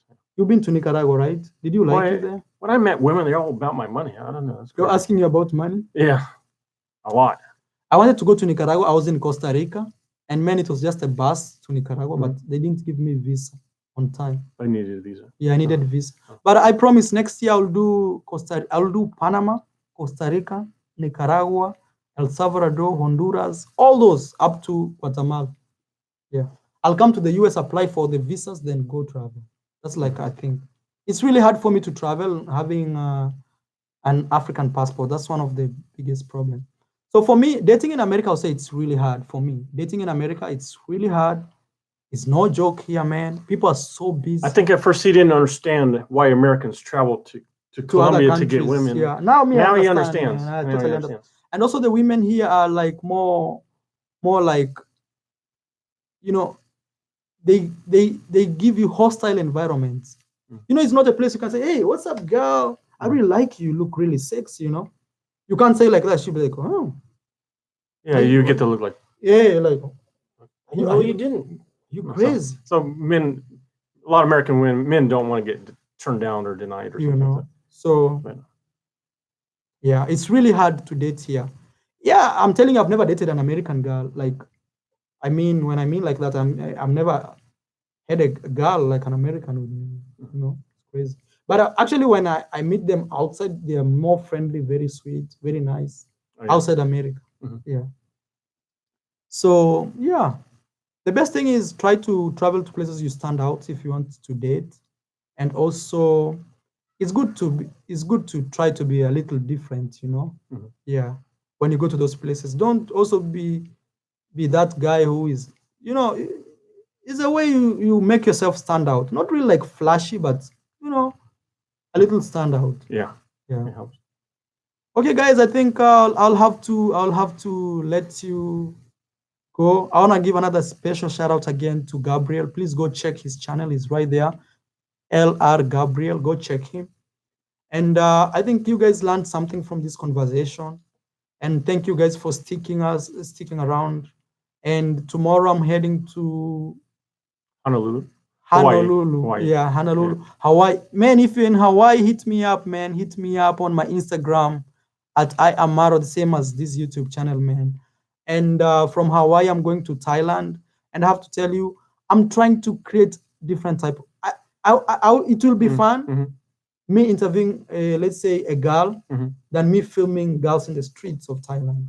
You know, Marlon wants to be less creepy. Yeah, that's what I would say. He doesn't want to be that creepy guy. He wants to build a brand. Yeah, and also I want to create a channel that you'll be happy to share it to your mom when you see a good video. You know, you'll be like, hey mom, look, this guy went to our home and did this video. But I don't want to be that guy like, hey, look, this guy, man. You know. You're right. I hope you guys understand, man. But I'm not saying like I'll still be creating like dating. I know most of you guys subscribe to my channel because of dating and stuff, but I'm not saying like I'm running away from that. But I just wanna like groom it from all corners. From, let's say you're going to a new country, I wanna tell you where to eat. Kev TV, yeah, be like Harold Butler. Who? Kev TV. Hey, Kev. You say? Oh yeah. Yeah, we like that guy. We like him. We like the other guy. What's his name? What's the other guy's name? Balland Broke. There's Balland Broke too. Okay, we like Harold the most. Okay, yeah, we like Harold. And we like Indigo Traveler. Yeah, Indigo Travel. And for me, I would say I like Harold because for him is more adventurous. Indigo Traveler is more professional, which I don't want to be. I don't want to be like more strict, like creating, like I have to edit. No, Harold gives you raw food. I like him. That's really good, you know. Yeah. So yeah. So you guys, I hope you'll bear with me, man. And Bal and Barcraft. Yeah, I watch him. I like his videos, you know. Yeah, I like him. And you see, another thing is, even if we are showing girls, it's not like bad to show girls, but it's not like without the girls, like we can't run the channel. That's one thing I'm trying to avoid. Like without me putting a girl's face on my YouTube channel, you can't click on that video, you know? Yeah, he wants a long-term strategy to build his channel to be clean and have sponsors. Yeah. And also, even if I'm doing about girls, I'll be doing it, but it's not like it's gonna be the main thing. Yeah. So it's more holistic. I want you to know where to eat when you go to those countries, where to sleep, real experiences, dating, nightlife, complete thing, you know? Yeah. Okay, thank you so much. I think we shall be ending here. Bye, guys. Bye, guys. Yeah. Let's read this last comment before we close.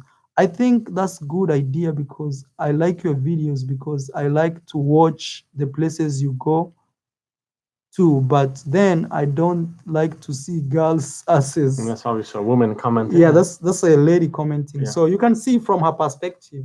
Oh, another thing is we've met some of his subscribers and they're like, I don't think I can date you because I've seen your videos. Oh yeah. Like a lot of girls who like me from other sorts, when they check my videos, they be like, I don't like you because you. This happened not too long, a couple days ago. Yeah. Even women write to me and tell me, hey, I really like you as a person, but I've watched your social media. I think I don't like you having girls and stuff. So you guys, I hope you understand, man. And also, it's part of growing, you know. Yeah. So tomorrow, how did you learn Spanish? Through the streets. I lived in Colombia for 2 years. I'm going to Hawaii. Please hit me up. Hit me up if you're in Hawaii. And yeah, I'll see you there. Goodbye. Yeah, bye, guys. Bye. Thank you. You. Follow Richard. Richard's Real Traveler. Yeah, Richard's World Traveler. Yeah. Bye.